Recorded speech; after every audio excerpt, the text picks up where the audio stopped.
ካህን ክህነትን ከእግዚአብሔር ተበድሮ አስተምሮ አጥምቆ አቁርቦ ለእግዚአብሔር ምዕመናንን አያበረክትበትም። ኃጥእ ይፈቲ ኃጢአተኛ ዲያቆን ዲቁናን ከእግዚአብሔር ተበድሮ በትህትና አገልግሎ ለእግዚአብሔር አያበረክትም። ኃጥእ ይፈቲ ኃጢአተኛ መምህር ብሉያቱን አዲሳቱን ተምሮ ሳያስተምራቸው እየተቅበሰበሰ ዘመኑ ያልፍበታል። ለምዕመናን ሳያበረክት ሳያድንበት ያልፋል፣ በሁሉም ይወርዳል። ስለዚህ ሐዋሳታችን የተሰጠነው ሰርተን እንድንበላ ስለሆነ ሰርተን ለመብላት እግዚአብሔር ያብቃን። በእውነት ሰነፍ አትሁኑ። መምለክን አባቶቻችን ትጉሃን ነበሩ። ሰርተው ሊያልቅባቸው ውሃ እየቀዱ ይደፉ ነበረ። አንድ አባት ሰኔናቸውን ሰርተው አትክልታቸውን ኮትኩተው አጥራቸውን አጥረው በዓታቸውን ክበው ተንከባክበው ስራ ሰርተው ስራ አለቀባቸው። ባይታዊ ናቸው፣ በበረሃ የሚኖሩ ኋላ ተመልከቱ። ምን ያህል መሰላችሁ? አባቴ አቤት ምነው ስራ ውሃውን ያመጡና ከጉድጓድ ቀርተው ደፍተው መልሰው ሊያመጡ ይሄዳሉ። ስራ አለቀበት እንዴ? አዎ። ካለቀ ለምን ቁጭ አይሉም? ለምን አያርፉም? ከበያይርፍ ወለዘ እያርፈኒ የማያሳርፈኝን ላለማሳረፍ አላርፍም። እስኪ በአንድ ጊዜ በሉ የማያሳርፈኝን በሉ ላለማሳረፍ አላርፍም። የማያሳርፈን ማን ነው? ሲያሙስ ግን የእግዚአብሔር ቸርነት አይደንቃችሁ?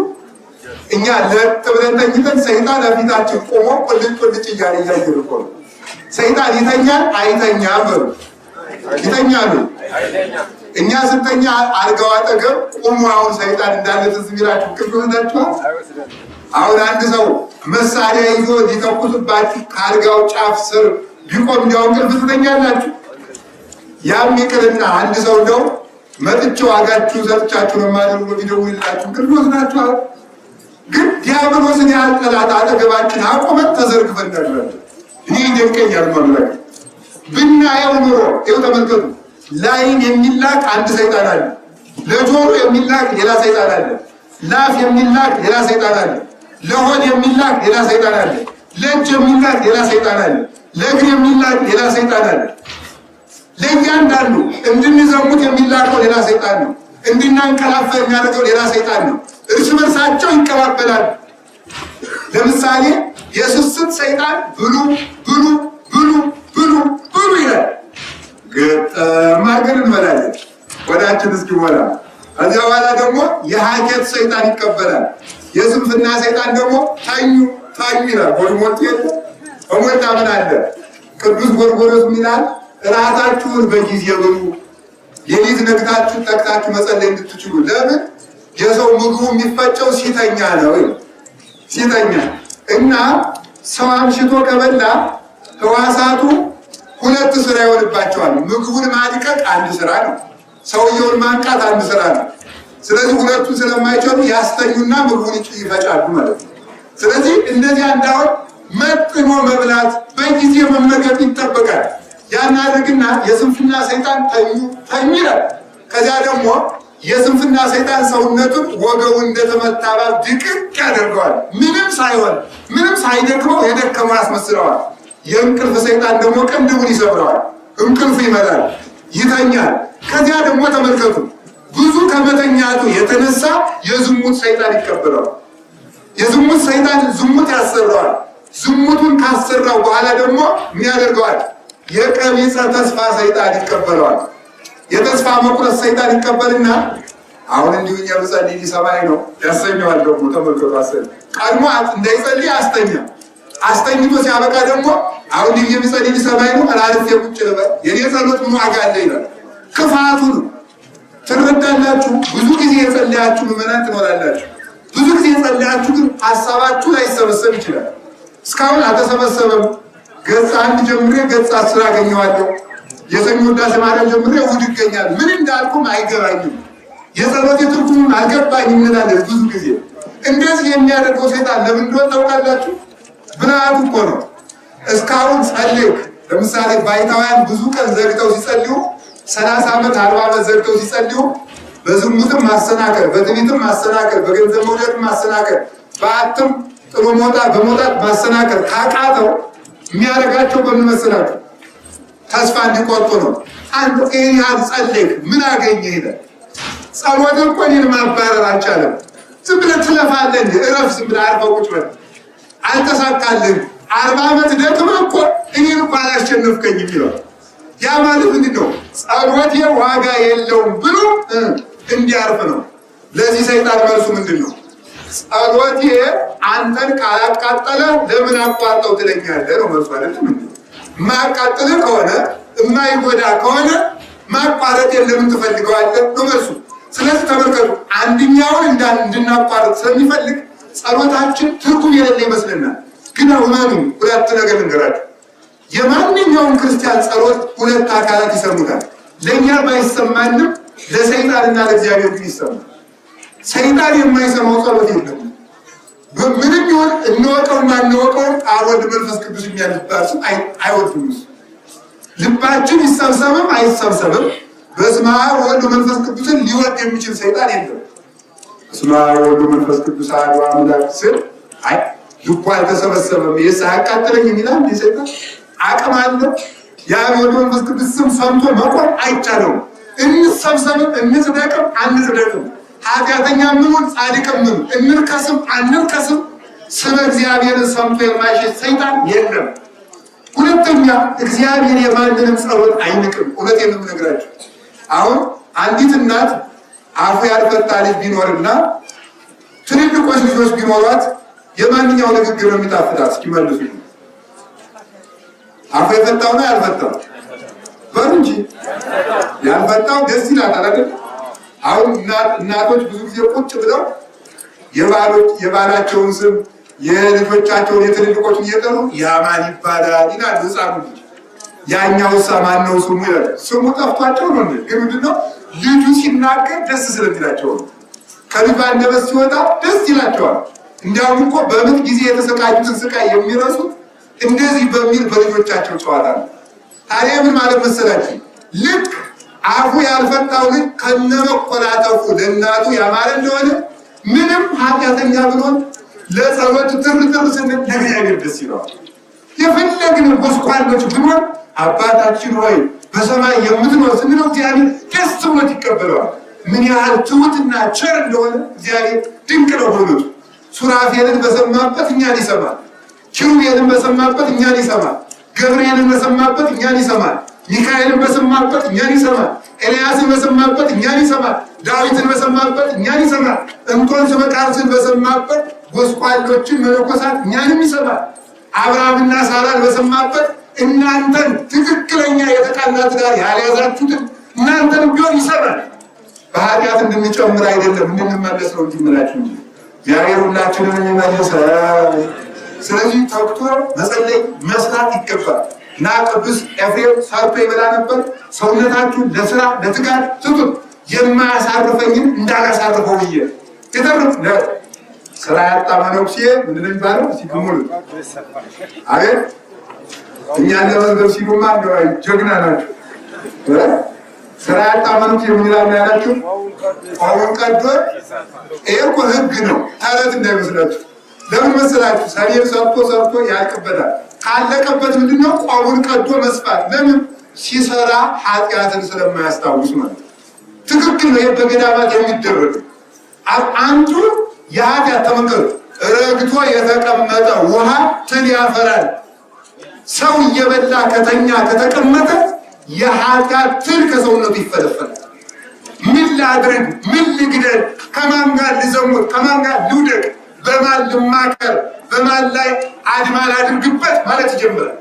እረፍት ውሃ ማረፍ የለበትም። ውሃ ጤነኛ ሆኖ እንዲጠጣ ረግቶ መቀመጥ እንደሌለበት ክርስቲያን ጤነኛ አይምሮ የሚኖረው በትጋት ተኖር ብቻ። እና ቅዱስ ኤፍሬም ሸክላ ሰሪው ያለው እየሰራ እየበላ ይመጸውታል፣ ይጸልያል። እመቤታችን ስም 64 ጊዜ በቀን በስድስተኛ ወር ገብርኤል መልአክ የምትለውን 64 ጊዜ በቀን ይጸልያት ነበር። አባቶቻችን እመቤታችን ከምትወዳቸው ጸሎታት መካከል ተፈሥሒ ፍሥሕት የሚለው ደስተኛይቱ ሆይ ደስ ይበልሽ የምትለውንና በስድስተኛው ወር ገብርኤል መልአክ የሚለውን ጸሎት በጣም ተወደዋለች ይችላል አባቶቻችን። ደስታ አንድ ጊዜ ሁላችሁም ተፈሥሒ ፍሥሕት በሉ። ደስተኛይቱ ሆይ በሉ። ደስ ይበልሽ በሉ። በሏን ጊዜ ደስተኛይቱ ሆይ ደስ ይበልሽ። ሶስተኛ ደግሞ ደስተኛይቱ ሆይ። ይህን ጸሎት በጣም ነው የምትወዱ እመቤታችን። አንድ ጊዜ አንድ ቅዱስ አባት ተነስቶ ሲሄድ 12 መላእክት የብርሃን መነሳንስ ሂዶ ይዘው አገኛቸው። የት ልትሄዱ ነው አላቸው።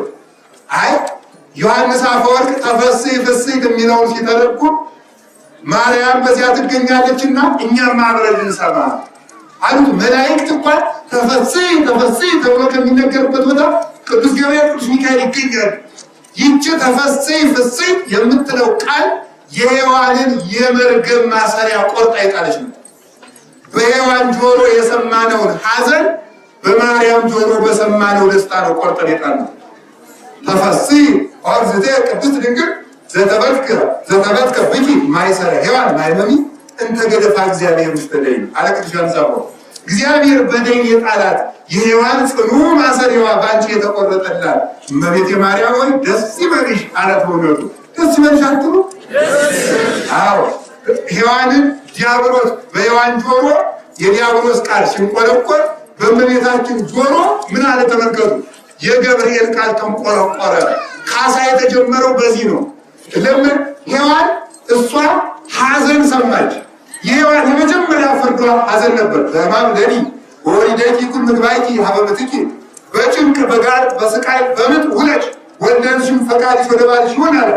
እመቤታችን ደስ ይበልሽ በምትለው ቃል ዓለም ደስታውን ሰማ። ስለዚህ ተፈሥሒ ፍሥሕት የምትለውን ቃል ተወዳታል። ተፈሥሒ ፍሥሕት ቅዱስ ገብርኤል መጥቶ ያላት ሐዘንተኛይቱ ሆይ ደስ ይበልሽ አላለ። በደንብ አስተውሉ። ደስተኛይቱ ሆይ እስኪ ደስተኛ ለበለ ምን ማለት ነው? የሔዋን የመርገሟ ዋጋ ሐዘን ነው። ድንግል ማርያም ግን ከሔዋን መርገም ነፃ ስለሆነች በደል ስለሌለባት እኔ ዛሬ ስለመጣው ሳይሆን ደስተኛ የሆንሽው ቀድሞም ደስተኛ የሆንሽ የመርገምና የኃጢአት ሐዘን የፍዳ ሐዘንና ሸክም የሌለብሽ ደስተኛይቱ ሆይ አሁንም ደግሜልሻለሁ ደስ ይበልሽ ብሎ ቅዱስ ገብርኤል አበሰራት። የእመቤታችን ደስታዋ ትንቢተ ነቢያት ድኅነተ ዓለም ነው። በትንቢተ ነቢያት በድኅነተ ዓለም ደስ የተሰኘሽ ሆይ ደስ ይበልሽ ሲላት ነበረ። ስለዚህ ይህን ቃል ተወደዋለች። በስድስተኛው ወር ገብርኤል መልአክ ስድስተኛው ወር የዓለም የመርገሙ ዕድሜ ያለቀበት የፍዳችን ዕድሜ ያለቀበት ማጣታችን በማግኘት የተተካበት እርቃናችን በልብስ የተተካበት ረሃባችን በምስተ ሕይወት በክርስቶስ የተተካበት ጽማችን በጽዋ መድኃኒት በኢየሱስ ክርስቶስ የተተካበት ሰዓት በመሆኑ ይችን ጸሎት እመቤታችን ተወዳታለች እና ይህን ቅዱስ ኤፍሬም በዕድሜዋ 64 ጊዜ ይጸልይ ነበር። ሸክላውን እየሰራ እየበላችን እየሸጠ የተረፈውን ሲመጸውት ስለ ማርያም እያለ ነበር የሚመጸውት። ስለ ማርያም እንዲሁ ስለ ገብርኤል ማይል ስለ ሚካኤል አይል ስለ ሥላሴ አይል ስለ ቅዱሳን ስለ ጊዮርጊስ አይል ስለ ሐዋርያት አይል ስለ ነቢያት አይል ምን ዋናው ሊቃውንቱና ንቋቸው ነው የሌሎቹ አይደለም። የእመቤታችን ፍቅር አላደርሰው ብሎ ይላል። አላደርሰው ብሎ በእውነት እውነቴን ነው የምነግራቸው። የእመቤታችንን ፍቅር የያዘ ሰው በዓለም ላይ የሚስተካከለው የሌለ ባለጸጋ ማለት ማርያምን የሚወድ ሰው። እመቤታችን የሚወድ ሰው በዓለም ላይ የሌለ የሚስተካከል የሌለ ባለጸጋ ነው። ይርባዋል እንዳይባል ልጇ የሕይወት እንጀራ ነው።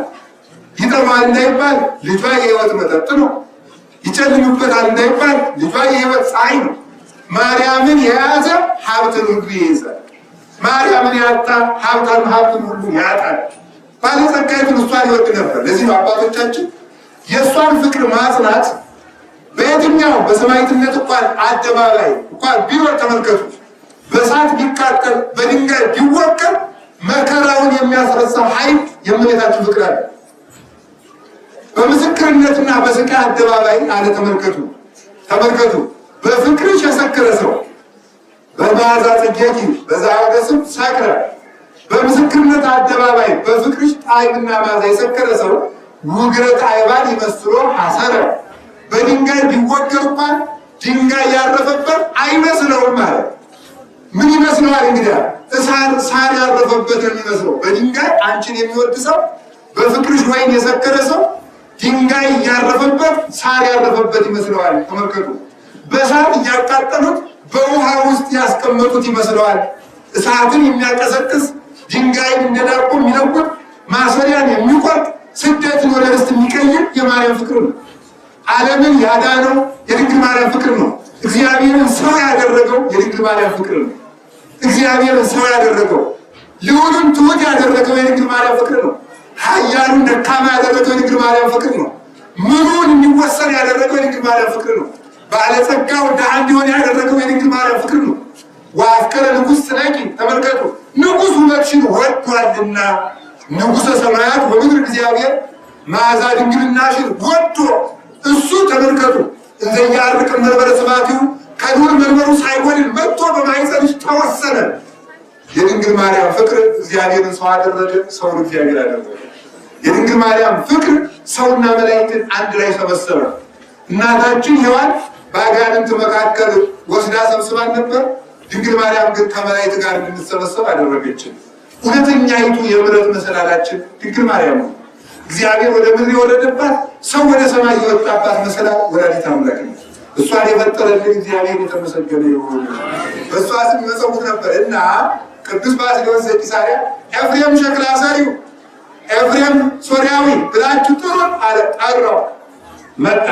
ይህ ሰውዬ ቅድም እንደነገርኳችሁ ወርቅ ለብሶ ወርቅ ወንበር ተቀምጦ እንዲያው በትዕቢት ተቀምጦ እንዲሚያደርግ ምን አይነት ሰው ነው እያለ ሲል ደግሞ ርግብ ወርዳ ከቅዱስ ባስልዮስ ራስ ላይ አረፈች። መልሳ ደግሞ አስተውሉ፣ መልሳ ምን አደረገች? ከሰውነቱ ከካባው ላይ የሚያርፉት ትንኞች ኩምጥር እያሉ ሲወርቁ አያቸው። ለምን? እግዚአብሔር እሳት ነው። እግዚአብሔር እሳት ነው። ቃሉን በሚጠብቁ ላይ ያድራል።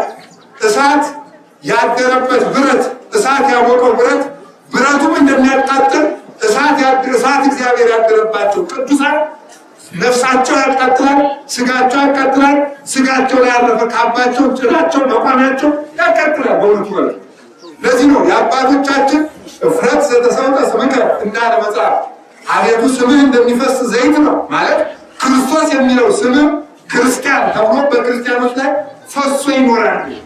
ዘይት ያረፈበት ብረት ዝገት እንደሚርቅለት ጠርቶ እንደሚታይ የክርስቶስ ስም ያረፈባቸው ቅዱሳን ጠርተው ደምቀው አሸብርቀው ይታያሉ። ክርስቶስ የሚለው ስም ክርስቲያን በሚባል ላይ ሰፍሮ ስላለ ስማቸው፣ መቋሚያቸው፣ መቃብራቸው፣ አፈራቸው፣ ገድላቸው፣ ጭራቸው ያቃጥላል። አንደበት አውጥቶ ይናገራል። ኢትዮጵያዊ ጻድቅ አቡነ ተክለ ባረፉ ጊዜ መቋሚያቸው ሄደችና አፍ አውጥታ እኮ ነው ምንም ረድ እንኳን ሳይኖራቸው ከባዶ ዋሻ ውስጥ ዘግተው ከሚጸልዩበት መቋም ሲያርፉ መቋሚያቸውና አባታችሁ ተክለ አልፏልና ሄዳችሁ ቅበሩት ብላ መቋሚያቸው መሰከረችላቸው። እግዚአብሔር ከሰው ጋር ከሆነ ሰው ዘመድ ባይኖረው ዛፉ ዘመድ ይሆነዋል፣ አውሬው ዘመድ ይሆነዋል፣ ወንዙ ዘመድ ይሆነዋል፣ ፀሐይ፣ ጨረቃ፣ ከዋክብት ዘመድ ይሆኑታል። እግዚአብሔር ለሌለው ሰው ብቻ ግን ዘመድ የለው። እግዚአብሔር ለሌለው ሰው ዘመዶቹ ጠላት ይሆኑበታል። እግዚአብሔር ላለው ሰው ጠላቶቹ ወዳጅ ይሆኑለታል። አጋንንት እንኳን አገልጋይ ይሆናል።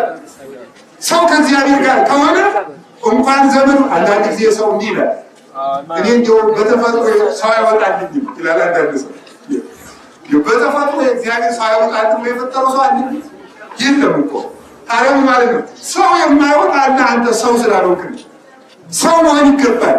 ወደ ልብ ከተመለስ ንጹህ ሰው ከሆንክ እንዴ ጽጌረዳን የማትወድንም አይታችሁ ታውቃላችሁ? አበባን የማትወድንም የለም። አበባ ባለበት መዓዛ ባለበት ንቦች ይከባሉ። ቅድስና ያለበትን ሰው ሁሉም ሰው ይከባዋል፣ ሁሉም ሰው ይወደዋል። አውሬ እንኳን ቢሆን ይወደዋል። አራዊት እንኳን ይወዱታል። አፍ አውጥተው ያለቅሳሉ።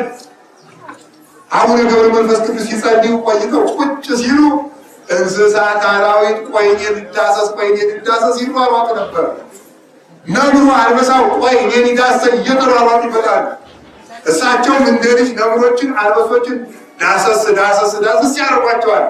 ከጸሎት አረፍ ሲሉ እንደዚህ አድርገው ይሻሙ ነበረ። በመዓዛቸው ይጠጉ ነበረ። ዛፎቹ ሁሉ እየተነቀሉ ይከተሏቸው ነበረ። እና አቡነ ዮሐንስ ዘጉንድ እዚህ ነው ሄዳችሁ ታሪካቸውን ታውቁናል። ጎንደር ነው ያላችሁ። እዚህ ማክሰኝት አጠገብ ያሉት ጉንድ ተክለ ሃይማኖት ያሉት አቡነ እጨጌ ዮሐንስ 500 ዓመት የኖሩት 50 ዓመት በደመና 50 ዓመት በሁለት ዓለም 50 ዓመት ከቤሞትና ከሌዋታ ጋር 50 ዓመት በደመና ላይ የኖሩ ከአቡነ ጋር 50 ዓመት የኖሩ ከቤሞትና ከሌዋታ ቤሞትና ሌዋታ እኮ ሰው እንኳን አብሮ ለመኖር ስለነሱ ሲተረክ ቢሰማ እንኳን ደንግጦ ሊሞት ይችላል። ሌዋታን ራሷ ሌዋታን በቀን የምትመገበው ተመልከቱ። ሌዋታን የምትመገበው በቀን 1000 አሳ አንበሪ ነው።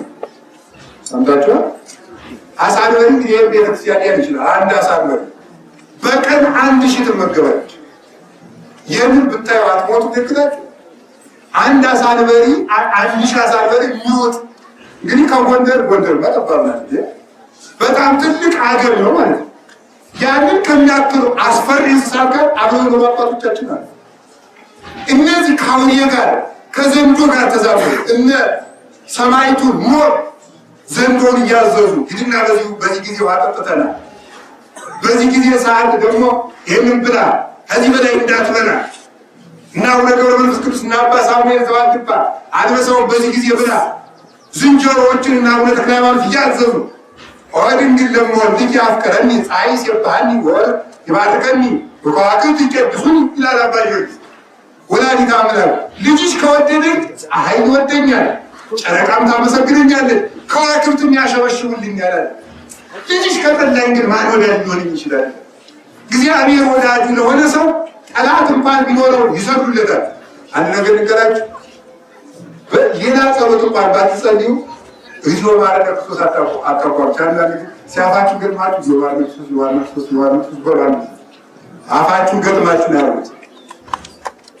በልባችሁ አላችሁ። አንዳንድ ጊዜ በመስሪያ ቤት እገሌ ስላረፈ የህሊና ጸሎት እናድርግለት ይባላል። ምን እንደሚደረግ እኔ ይገባል። የህሊና ጸሎት ምን እንደሚያስብ ሰው ስለምሳው ያስብ ይችላል። የህሊና ጸሎት ይባላል በእውነቱ ማለት ነው። ግን የህሊና ጸሎት የሚባለው እግዚኦ ማረነ ክርስቶስ ነው። ምን ልላችሁ ፈልጌ መሰላችሁ? አሁን አንድ የሚጠላችሁ ሰው መጥቶ ላናግራችሁ ፈልጋለሁ ብሎ እንዴት ታደርጋላችሁ? እንዴት ታደርጋላችሁ እያላችሁ እያለ አፋችሁ ገጥማችሁ እግዚኦ ማረነ ክርስቶስ ሰውየውን እያላችሁ ወሩ እየሰማችሁ ነው። እግዚኦ ማረነ ክርስቶስ ብትሉ በሉ እንግዲህ ቸር ያገናኘ ብሎ ተነስቶ ሄደ። አዛኝ ብር ነው። የክርስቶስ ስም ሲጠራ በእሱ ላይ ያደረው ጋኔን እዞ እያስፈተለቀ ዞት ይሄዳል። ሰውየውን ክፉ ማሰራት አይቻልም። የክርስቶስን ስም ከጠራችሁ የተመረዘ መርዝ እንኳን ቢኖር፣ የተበጠበጠ መርዝ፣ የተተኮሰ ጥይት ቢኖር በእግዚአብሔር ስም ይመለስ። እግዚአብሔር ከኛ ጋር ከሆነ ስሙን ከጠራንበት ኤልያስ እኮ 3 ዓመት ሰማይን ለጉሞ መሬት እንዳታበቅል ሰማይ እንዳያዘን አድርጎ ንጉሱን ከነሰራዊቱ ከነከብቶቹ ሲያሰቃይ ነው ሰነበትና በ3 ዓመቱ ኤልያስን ሲያገኘው አንተኑ ኤልያስ ተገፈተው ለእስራኤል አለው። እስራኤልን የወፍራም ቀጭን የረጅም አጭር የምታረቃቸው እስራኤልን የምትገለባብጣቸው ኤልያስ አንተ ነህ አለው። ኤልያስ መለስ ብሎ ለልጁ አቋለ ዘገፈተው ለእስራኤል የእስራኤልን የወፍራም ቀጭን የረጅም አጭር የቀይ ጥቁር ማረጋቸው ላይ አይደለም አለ አንተ ሁኔታ አቡከ አወት የምታመርጡ አንተና አባት ነው አለው ንጉሱ። አራዲቃውንቱ ይላል እንዲህ ብሎ ደፍሮ ሲናገረው ኤልያስን አካብ ያልገደለው ለምንድን ነው ይሉና ጥያቄ ተጥቶ ሲመለሱ በኤልያስ ላይ ያደረ መንፈስ ቅዱስ በአካብ ላይ ያደረውን ጋኔን አስፈርቶታል። ሳያስፈራው ጭጮ ስለዚህ ተመልከቱ፣ ነገስታት እንኳን ቢሆኑ ጎንደር ላይ ታሪክ ተፈጽሟል። አፄ ሱስንዮስ ካቶሊክ በሆኑበት ጊዜ እና አቡነ ሐራ ድንግል እነ ቅድስት ክርስቶስ ሰምራ እነ ቅድስት ፍቅርተ ክርስቶስ በ16ኛው ክፍለ ዘመን ኢትዮጵያን በሃይማኖት ሲያበሩ የነበሩ ከዋክብት ናቸው እና አሁን አራድ እንግዲህ አጼ ሱስንዮስ አስጠርተው አረ ያንተን ሃይማኖት የማይቀበል ከሃዲ መነኩሴ ያለ አሉት ብሎ ነገር ሰሩ ናመሩት አሁን አራድ እንግዲህ ተጠርተው መጡ። ለምን ፈልገህ ነው አሉ። አይ ለምን የማይገኝ በጸሎት እንዳታስበኝ ነው ሲጠራቅ ይገኝ ይጠራል። በእሳቸው ላይ ያለው ግርማ ሞገስ ወመን ዘይቃወም ለነ በነገስታት ፊት ጸጥ አድርጎ ነገስታትን ዲዳ የሚያደርጋቸው በመናፍቃን ፊት ምስጢር አጥንቶ የሚቀጥልን የሚከራከርልን በአራዊት ፊት አራዊትን የሚለጉምልን ወመን ዘይቃወም ለነ መምህራችን ኢየሱስ ክርስቶስ ይከራከራል። እርሱ እየቀደመ ይዘጋል፣ አራዊትን ይለጉማል። እነ ቅዱስ ጊዮርጊስ መርዝ ተበጥቶ ሊሰጣቸው መርዙ ሲበጠበጥ በስመ አብ ወወልድ ወመንፈስ ቅዱስ አጥቶ አማትቦ ሲጠጣው ፊቱን ከፀሐይ 7 እጅ ያበራል። እጁን እንሰራው በእጁ ስራ እያደረገ ነው ብለው እጁን ሲያስሩት በራሱ በስመ አብ ወወልድ ወመንፈስ ቅዱስ ብሎ ሲያማትብ መርዙ ተለወጠ። ጠንቋዩን ሁሉ እሱ አጠጥቶት የማይሞት ሰው ያልነበረውን ጠንቋይ ኃይለኛ ጠንቋይ መለሰው። ስማቸው ተጠርቶ በሌሉበት ስማቸው ተጠርቶ የሚያስደነግጡ አባቶቻችን ነበሩ። እግዚአብሔር አድሮባቸው ከሴቶችም ቅድስት ዮስቴናን ታውቋታላችሁ አይደል? ጠንቋዩ ዮስቴና የልዑሉ ልጅ የንጉሱ ልጅ ያችን ዮስቴናን ወድጃለሁ እሷን ካላገኘሁ እሞታለሁ አለ። ቆጵርያኖስ የሚባለው የታወቀው ጠንቋይ አይን ያመጣታለሁ አለ።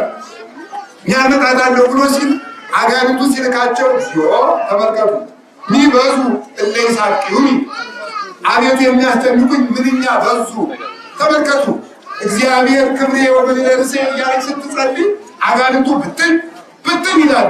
ኧረ እችን ሴት ማምጣት አልሆነልኝም ማለት እችን ሴት ካላመጣችሁ እክዳችኋለሁ አለው አላቸው ጠንቋዮቹ። ጠንቋዩ አጋንንት አይ እና እንግዲያማ እሷን አመጣን ብለን ራሳችን የዮስቴናን መልክ መስለን እንገለጥ እንጂ አለው አጋንንት ሲያቅታቸው ኋላ እሷን መስለው ተገለጡ። ይሄው አመጣውልህ አለው ጠንቋዩ።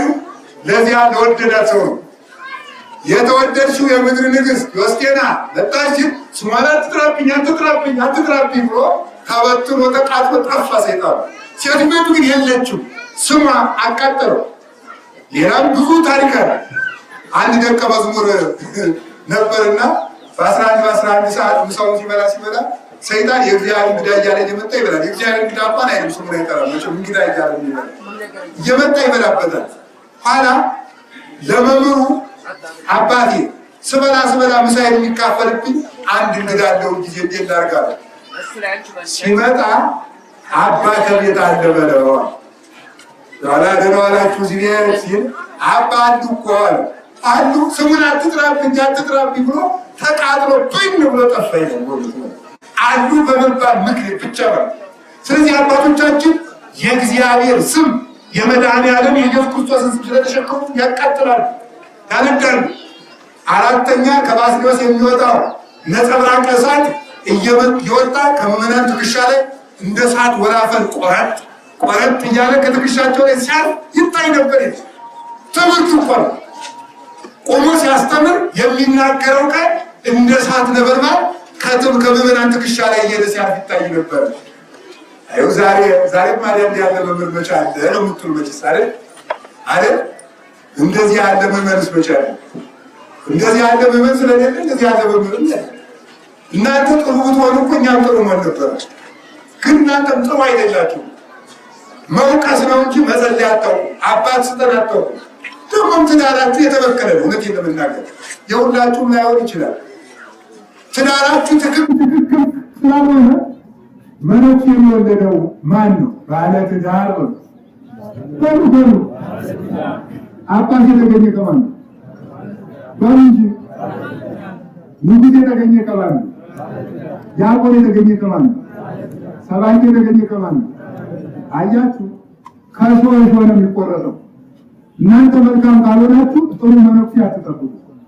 ይህ ጥሩ እንትላላችሁ። እናንተ ጥሩ አይደላችሁ አይደላችሁማ። ጥሩ ከሆናችሁ እኛንም ጥሩ ታደርጉናላችሁ። በእውቀትም ቢሆን ሰነፍ መምህርን ሰነፍ ያደርጋል። ሰነፍ ስለምንድን ነው ሰነፍ የሚያደርገው? እናንተ እየተማራችሁ ካልተለወጣችሁ ሁልጊዜ ሰባኪው ንስሐ ግቡ ይላል እየመጣ ምን ጊዜ ንስሐ ግቡ ሌላ ስብከት አያውቁም እንዴ ብትሉ አልገባችሁም ነው። ንስሐ ካልገባችሁ ለምን ስብከቱ ይለወጣል? ስለዚህ ቅዱስ መጽሐፍ ማለት እናንተ ሳትለውጡ እንዴት ትምህርት አሻሽልላችኋለሁ? ንስሐ ግቡ ይላችሁ ንስሐ ብትገቡ ኑሮ ሌላ ጊዜ ደግሞ ስለ ጸሎት አስተምራችሁ ነው። ስለ ጸሎት አስተምራችሁ ጸሎተኛ ብትሆኑ ስለ ስግደት አስተምራችሁ ነበር። ስለ ስግደት አስተምራችሁ ስግደት የምትፈጽሙ ስለ ፍቅር አስተምራችሁ ነበር። ስለ ፍቅር አስተምራችሁ ፍቅርን ደግሞ ብትይዟል ስለ ትጋት አስተምራችሁ ነበር። በተመከራችሁ ስላልተለወጣችሁ እኔም አልለውጥም አለ። እንዲያው ትናንትና ወቅሰናል ገርፈናል የምትሉ ከሆነ ነገ የበለጠ ሰይፌን እየመጣለሁ ይላል። ሰይፍ ያለ ምንድነው? ትምህርቱን ወቀሳውን ጨምሬ እመጣለሁ ነገ እና ቅዱስ ኤፍሬም ይህንን ተረዳ። ከቃሉ ጋር ናችሁ? ከሁላችን ጋር ይሁን። ቅዱስ ባስልዮስ ደብዳቤ ጽፎ ያነሳ የነበረ የንስሐ ልጁን ወስዶ ከጉድጓድ አስቀምጦ አጋንንት ጣዖት አምልኮ የነበረውን አጋንንቱ ከጣዖት አምላኪ ተመርረው እንዲሄዱ ያደረገ ከሞተ በኋላ የኃጢአተኛይቱን በደል የበደል ደብዳቤ የፋቀ ቅዱስ አባት ነው። በምን በውስጣዊ ክርስትና። እስኪ በውስጣዊ ክርስትና እንጂ ስለዚህ ሀላይ ግን ወርቅ ይለብስ ነበር። ስለዚህ በሞት ያፈርሰው። አሁን እናንተ በማንም ሰው ላይ አትፍረዱ። ከልጅንም ነገራችሁ በጳጳሳት በሊቃነ ጳጳሳት በቀሳውስት በመነኮሳት በካህናት በዲያቆናት አትፍረዱ። ያው እግዚአብሔር እውነቴን ነው ትጎዳላችሁ። እውነቴን ነው ትጎዳላችሁ። በመፍረድ የተጠቀመ ምን እንደሚያደርግ አናውቅም። ከእናንተ ቤት 4 እንጀራ የሚበላ ሰው ሊኖር ይችላል። አባ ሆኖ እኔ ያው እናንተ ቤት መጣ 4 እንጀራ ጠርጌ ልበላ ይችላል። ግን ተኝቼ ልደር ስጸልይ ልደር ታውቃላችሁ? አታውቁም። ስለዚህ በአባቶቻችን መፍረድ የለብንም። ሌሊት ምን ሲያደርግ እንደሚያደርግ አናውቅም። አንድ ቀን እንኳን ማረኝ ቢል አናውቅም። በተለይ በዚህ ዘመን ያለው ወጣቱ ንስሐ አባት ለምን አትይዘው? ካህናቱ ሌባ ናቸው፣ ዲያቆናቱ አጭበርባሪ ናቸው።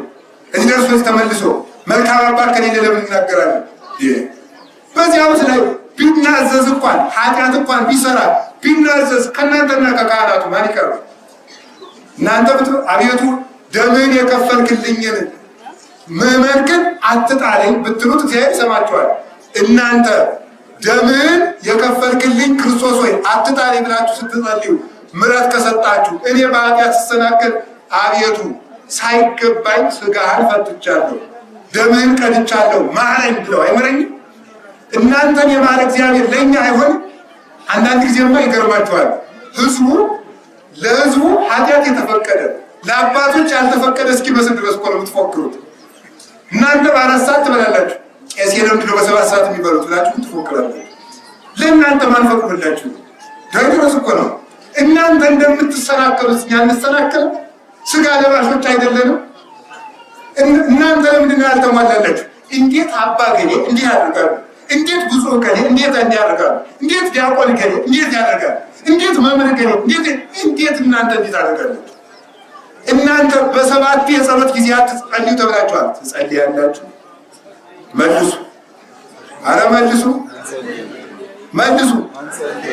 አንድ ክርስቲያን በቀን 84 አቡነ ዘበሰማያት ካልጸለየ ሲኦል ውስጥ ኋላ በአንድ እግሩ ቆሞ ላይጠቀምበት ይጸልያል ይላል። እሺ በቀን 84 አቡነ ዘበሰማያት ትጸልያላችሁ?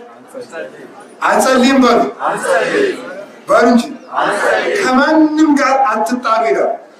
አትጣሉ በሉ እንጂ ግራህን ሲመጣ ቀኝህን ስጥ ይላል። ታደርጋላችሁ? አንድ ምዕራፍ አሸክሞ ጓዝክን አሸክሞ ለሄደ ሰው 2 ምዕራፍ ሸኘው ይላል። ታደርጋላችሁ? አታደርጉ ማለት መጠምጠም ያልወሰደብህ መጎናጸፊያ ጨምርለት ይላል። ታደርጋላችሁ? ከዚህኛይቱ ሀገር ቢያሰድዷችሁ ወደ ሌላ ሀገር ሽሹ ይላል። ታደርጋላችሁ? ክፉን በክፉ አትቃወም ይላል። ታደርጋላችሁ? እና እንግዲህ ለምን ያስፈርዳላችሁ? ማወቅ ያለባችሁ እኮ ይሄ ነው። ለእናንተ የፈቀደላችሁ ማለት ነው። ስለዚህ መፍረድ ከባድ ኃጢአት የሚፈርድ ተመልከቱ። በአባቶቻችን እንዳንጠቀም ያደረገን ሕዝብ እየተቀሰፈ እያለ ምህላው አልተቋረጠ፣ ማይሌቱ አልተቋረጠ፣ ቅዳሴው አልተቋረጠ፣ ጸሎቱ አልተቋረጠ። ግን መቅሰፍት አልቀረልም። ለምን? ሰላም ግን አልመጣም፣ መረጋጋት አልመጣም፣ ሁከት አልቆመም። ለምን? እኛም በእናንተ መፍረድ ነው፣ እናንተ በእኛ መፍረድ ነው። ተያይዞ መጥፋት ሆነ። አባቱን የማያከብር ህዝብ እግዚአብሔርም ደግሞ አያከብረው። እኛ በኃጢአታችን ልንቀሰፍ እንችላለን። የእኛ መቀሰፍ ግን እናንተን አያድናችሁ። የሚያድነን መከባበር ነው። ከልቤ ነው የምነግራችሁ፣ እውነቴን ነው። አሁን መከባበር የሚላችሁ አባባ በሉ ለማለት አይደለም። ግን ካህናትን አክብሩ። ሰይጣን ህዝብን ሊጎዳ ሲፈልግ መጀመሪያ የሚያስጠላው ክህነትን። ለምን? ቁልፉ ከጠፋ በበሩ መግባት እንደማይቻል የመንግስተ ሰማያት መክፈቻ ቁልፍ የያዙ ካህናት ናቸው። ስለዚህ አስቀድሞ ቁልፉን እንድትጠላ ያድርጋል። ቤት ትገባለህ። መንግስተ ሰማያት እንደ ወንበዴ ተሰብሮ አይገባበትም። በመስኮት አትገባ፣ አጥር አፍርሰህ አትገባ፣ በሩን ሰብረህ ቁልፍ ሰብረህ አትገባ። ቁልፉ የኢየሱስ ክርስቶስ ማኅተም ነው። መክፈቻውን የያዙ ካህናት ናቸው። እሱን ያስጠላል። ካህን መጥላት ከጀመራችሁ ሲኦል መውረድ እንደጀመራችሁ ወቁት። መፍረድ አይገባም። እግዚአብሔር ቤተሰቦች አባቶቻችን አብቃልን፣ ህይወት ስጥልን፣ ስለኛ እንዲያስቡ አድርጋቸው፣ ተግተው እንዲጸልዩ አድርጋቸው። መሸ ለኪዳን መሸ ለቁርባን ነጋ ለኪዳን የሚሉ አባቶችን አታሳጠን ብላችሁ ጸልዩ። የሀገረ ስብከቱን ሊቀ ጳጳስ የሀገሪቱን ፓትርያርክ አንድ ክርስቲያን ስማቸውን አንስቶ ሳይጸልይ መዋል የለበትም። አንስቶ መጸለይ አለበት። ግን እንዲፈርዱ፣ ትምህርት እንዲያቀነላቸው፣ አስተዳደር እንዲያስተካክልላቸው እግዚአብሔር በመናፍቃን ፊት ሞገስ እንዲሰጣቸው አታፍሩ። እኛም አባቶቻችን በየኢንተርኔቱ እናብጠለጥላለን። ሄደው ደግሞ ከመንግስት ፊት ሲቆሙ ማን ይሰማቸዋል? እኛ እርክሰናቸዋል። አቀርብ የኃጢአት ማስታወቂያ ህዝቡ ሰርቶላቸዋል። ማን ያድምጣቸው? ቤትም እንዳንደመጥ ያደረግነው ራሳችን። ወሬኛ ዝም ብሎ ማብጠልጠል፣ መሳደብ። ተሳድባችሁ ሀገሪቱን የምታቀሯት መስሏችኋል? እስኪ በሞት እንዲሁ ዝም በሉ። ዝም ብትሉ ራሱ ዝምታ እኮ ያስፈራል አይደለም? ጃንሆይ ምን ያደርጓል አይደል? በሀገሪቱ ላይ ግብር ጨመሩ አይደል? ህዝቡ ሆ ብሎ ችግር ወጣ። ጨምሮ አሁንማ ተጨመረ። እንደገና ሆ ብሎ ጨምሯል። በሶስተኛው ዝም አለ። አሁን ምን አለ? ህዝባን ዝም ብሎ አላረጭ። አሁን ነው መፈራት። ዝም ሲል ነው የሚፈራው እኮ ማለት። ዝምታ ግርማ። ኢየሱስ ክርስቶስም ዝም ብሎ ነው ሰይጣን የሚያንቀጠቅጥ። ሰንበትን ሽረሃል፣ ዝም። ኦሪትን ሽረሃል፣ ዝም። ኃጢአተኛ ነህ፣ ዝም። ግን ሰይጣን ቀጠቀጠ። ወአርመምኩ ለሰናይ፣ ለበጎ ብሎ ዝም አለ። ወተሐደሰኒ ቁስሌ፣ ሰው ዝም ሲል ነፍስና ስጋው ይንገበገባል። ጦርን ከመታገስ ነገርን መታገስ ይከብዳል። ግን ደግሞ ሰይጣንን ያቃጥለዋል። ለሰው ልጅ ስድብን መታገሱን ይላል። ተመልከቱ ማሪሳል ሰው ስድብን ከታገሰ ለክርስቶስ በዕለተ ዓርብ መስቀል ተሸክሞ እንዳገዘው ይቆጠርለታል። ስድብን መታገስ ትልቅ ሀብት ነው እና የሚፈርድ ሰው ግን ይላሉ አባቶቻችን በመጽሐፈ ገነት የሚፈርድ ሰው ጣዖት ነው። እስኪ ጣዖት ነው በሉ ናራድ። ለምን? ጣዖት ማለት በእግዚአብሔር ስልጣን ገብቶ የሚመለክ ነው አይደለም? ታዲያ ምን ማለት? መፍረድ የማን ስልጣን ነው? የእግዚአብሔር ነው እንጂ። ስለዚህ አንተ ስትፈርድ በማን ስልጣን እየገባህ ነው? በእግዚአብሔር ስልጣን እየገባህ ነው። እና ምን ይላሉ በመጽሐፈ ገነት? የሚፈርድ በባልንጀራው የሚፈርድ ሰው ያንዱን የኢየሱስ ክርስቶስን ስልጣን የቀማ ነው።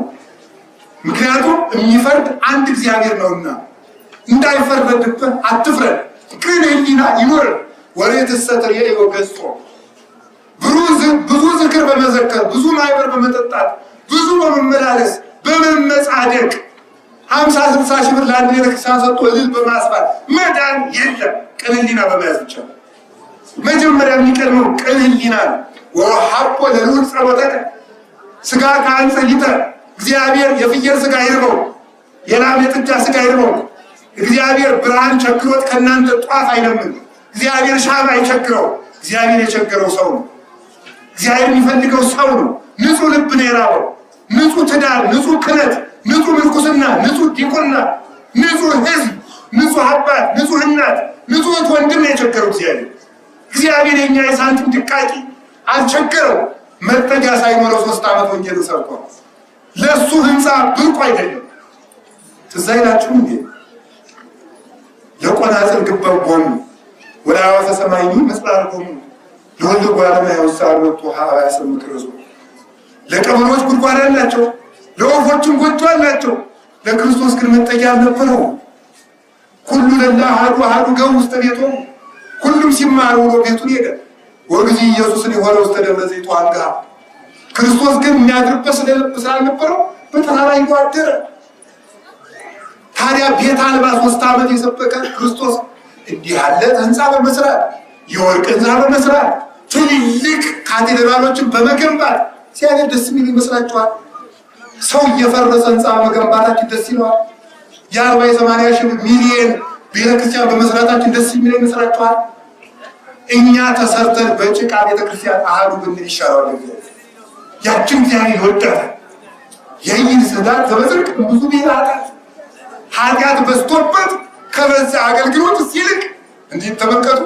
በዝቶበት ከበዛ አገልግሎት ጽድቅ ያለበት ጥቂት አገልግሎት ይሻላል። እና ቅን ሕሊና እግዚአብሔር ይስጠን። ስለማንም ሰው በጎ ሕሊና ይኑረን። አጣማችሁ አትተርጉሙ። አባቶቻችን የሚነግሩን ካህናት የሚያዟችሁ እንዲህ ሊሉን ፈልገን ነው። እውነቴን ነው። እኔ የእናንተን ያህል እግዚአብሔር ለራሱ ምንፈራው አይመስለኝም። እውነቴን ነው። አዛኝ ህዝቡ ምን ይለናል እኮ ነው ኑሯችን። እንቅጩን ብንናገር አይሻል? ብነግራችሁ አይሻል? እንዴ እናንተን እንፍራ ያል እንፍራ። ህዝቡ ምን ይለናል ስንናገር እንዲህ ብለው ቢያስቡትስ? አባት ምሳሌ ሲያስብ 1000 ብር መጹት 2000 ብር መጹት ከተባለ ያችን ለኔ ስጪ ማለታቸው ይላል። እዳ እኮ ነው እና የተገባው መምለክ ማለት ይታረቁና ይጣመማል ያለ። በእርግጥ ልትቆርብ ከሆነ 3000 ብር ክፈል የሚሉ ደግሞ ሌሎችም አሉ። እያስከፈሉ የክርስቶስ ስጋና ደም ይሸጡ። ይሁዳ ክርስቶስን አንድ ጊዜ ሸጠው ለአሜሪካው ወዳጅ፣ አንተ ግን ሁል ጊዜ ክርስቶስን በየቀኑ ትሸጠዋለህ። ይሁዳ ክርስቶስን አንድ አካል ክርስቶስን በስጋ የተገለጠው ሸጠ። አንተ በ40 ቀን በ80 ቀን ጸጋ መንፈስ ቅዱስን ተቀበለ መንፈስ ቅዱስን ትሸጣለህ። አንተና ይሁዳ ምን ብልጫ አላችሁ? ምን ብልጫ የለም። ገንዘብ እያቀበሉ ነው። ግን እውነቴን ነው የምነግራችሁ፣ ብር ስጡኝ ቢሏችሁ እንኳን ለካህናቱ ጠበቃ ለበቁም አይደለም። ግን ይኸው አዛኘ እኔ እናንተ እንድትድኑ እንጂ ለምንም ብዬ አይደለም። ስለዚህ ብር ስጠኝ ርቦኛል ቢሏችሁንስ አባቶቻችሁ ስጧቸው። እውነቴን እኮ ነው። አዛኝ ማለት እስኪ አንድ ጥያቄ ልጠይቃችሁ። ካህን ሀብታም ይሁን ድሃ ምረጡ፣ መልሱ። እንቅጩን ነው መናገር፣ መልሱ እንጂ መካከለኛ። እሺ እዚህ ዳም ዳዩን ያረግደታ ይያሩ ገንዘብ ዛሬ ነው እንጂ። እሺ እኔ እዚህኛው ነኝ። እሺ አውጡ። እኔ እዚህኛው ነኝ። እንደኔ ነው ሆኖ ተፈልጉት እንዴ እንዳይቆራችሁ እንጂ። እሺ አይ ሀብታም ይሁን እንጂ ምትሉ ቆይ ስሙ። ሀብታም ነው ለምን? ቆይ ንገራችሁ። አንዳንድ ባለጸጎች አባዬ 50 ብር ለሻሽ 300 ብር ለሻሽ ደግሞ ገፋ ያሉት የትንሣኤ አንድ ብር ገዝቶ ይሰጣሉ። ኋላ አባቴ ናት ያሰርች ግድ የለም ወለተ ማርያም ምንም አትሆኝ ያንቺ ቀላል። ለምን ደፍሮ እንዳይናገር ያቺ ውለታ አለች። ገብረ ማርያም ችግር የለም አንተ ደህና ሰው ነህ ይላል። ቢኖረው ግን የለም የዕለት ጉርሱን ከያዘ አባቴ በዚች በግ ይዙ፣ በዚች ቀሚስ ይዙ፣ በዚች ካባ ይዙ። አይ ልጄ መጀመሪያ አንተ ተስተካከል፣ ገንዘብህን ሳይሆን አንተ እንደምፈልገው እንዲሁ ያስቻላቸዋል። እንደ ሰው መጥራት ያስፈልጋቸዋል፣ መልበስ ያስፈልጋቸዋል። በተለይ በትዳር የሚወሩት ደግሞ ልጅ ወልዳሉ፣ ያሳድጋሉ። እንደናንተ ልጆቻቸውን ማስተማር ይፈልጋሉ። በዚያውስ ላይ እሱ የክርስቶስን ስጋ መግባችሁ እናንተ የሚጠፋ እንጀራ ብትሰጡት ብርቅ ነው። እሱ የክርስቶስን ደም አጠጥታችሁ እናንተ የሚጠፋ መጠጥ ብትሰጡት ብርቅ ነው። ካህን እኮ በ40 ቀን በ80 ቀን የብርሃን ልብስ ያለበሰን ሸማኔ እኮ ነው። አዘለ በ40 ቀን በ80 ክርስቶስን ያለበሰን ካባ ቀሚስ ኩታ ገዝተን ብንሰጠው ለንስሐ አባት ብርቅ ነው አይደለም። ይበዛበታል። ይሄ ውዳሴ ከንቱ ስትመረቁ በየግብረ ሰላሙ እግዚአብሔር ይስጥልን አሰኑትልን። ድሮም የመስጠት ስር ናችሁ። እንደዚህ ብሎ ሲደርሰት ተመልሶ ለጋስ ናችሁ። ያለም የለ መከራ እናንተ ስናወድ አንድ ካህናቱ ደስ የሚሉኝ ያሳይ ዛሬም በሕይወት አሉ እና ምን ያደርጋሉ መሰላችሁ? ከምዕመናን ቤት ዝክር ተጠርተው ከሄዱ እግዚአብሔር ይስጥልን ያሰኑትልን። አሁን ይህን አበለው ብለህ ደግሞ እንዳትኮራ ቀጣፊ። አሁን ውለታ ዋልኩለት ልትል ነው። እኔ እኮ እዚህ ቤት ስገባ ክርስቶስን ነው ይዤ የመጣው። ስለዚህ እኔ ባለ ውለታ እንጂ አንተ አይደለም። ተመልከቱ። ምክንያቱም ከደረሳችሁበት ቤት ግቡ፣ ገብታችሁ ሰላም ለዚህ ቤት ይሁን በሉ አለ። ሰላም ለምን ይሁን? ሰላም ማለት ስለዚህ አንድ ቃል ከምዕመን ቤት ሲገባ ማንም ይዞ ነው የሚገባው እና ክርስቶስን ይዘው ገብቶ እንጀራ ብትሰጡ ጠላ ብትሰጡ ምንድን ነው ብርቅ እንዳደረጉ ሊኖረው ይገባል። ለካህናት አባቶቻችሁ አስቡ፣ አስራት በኩራቱን አውጡ። አስባችሁ ከሰጣችሁ ቤተ ክርስቲያን ሌባ ይብዛባት ካላችሁ ስጡ። ካልሆነ ሰው ሲርቦ ይሰርቃል። አንዲት የእመቤታችን ስዕል አለች ኢትዮጵያ ውስጥ እና አንድ ካህን 365 ቀን መግባት ከቻለ ገብቶ ያገለግላታል። ኋላ ልጆቹ አለቀሱበት፣ በምን ያሳድጋቸው? ኋላ ስዕሊቱ ቃል አውጥታ እኔን ስረቅና ሽጠኝ አለች። እንደገርማሉ ታቦት ስረቁ አላልኩም። ቆይ መስማት ነው። እሺ መስማት ነው። እስከመጨረሻ ማለት ነው። እዚያ በኋላ ተመልሶ ስረቀኝ ስትለው ተሸከመና በጎናጸፊያ አድርገህ በደንብ አድርገህ ነው አለችው። በደንብ አድርጎ ተሸክሞ ሊወጣ ሲል አላንቀሳቅሰዋል አለች። አባሩ ሲደርስ ስረቀኝ አላልሽው?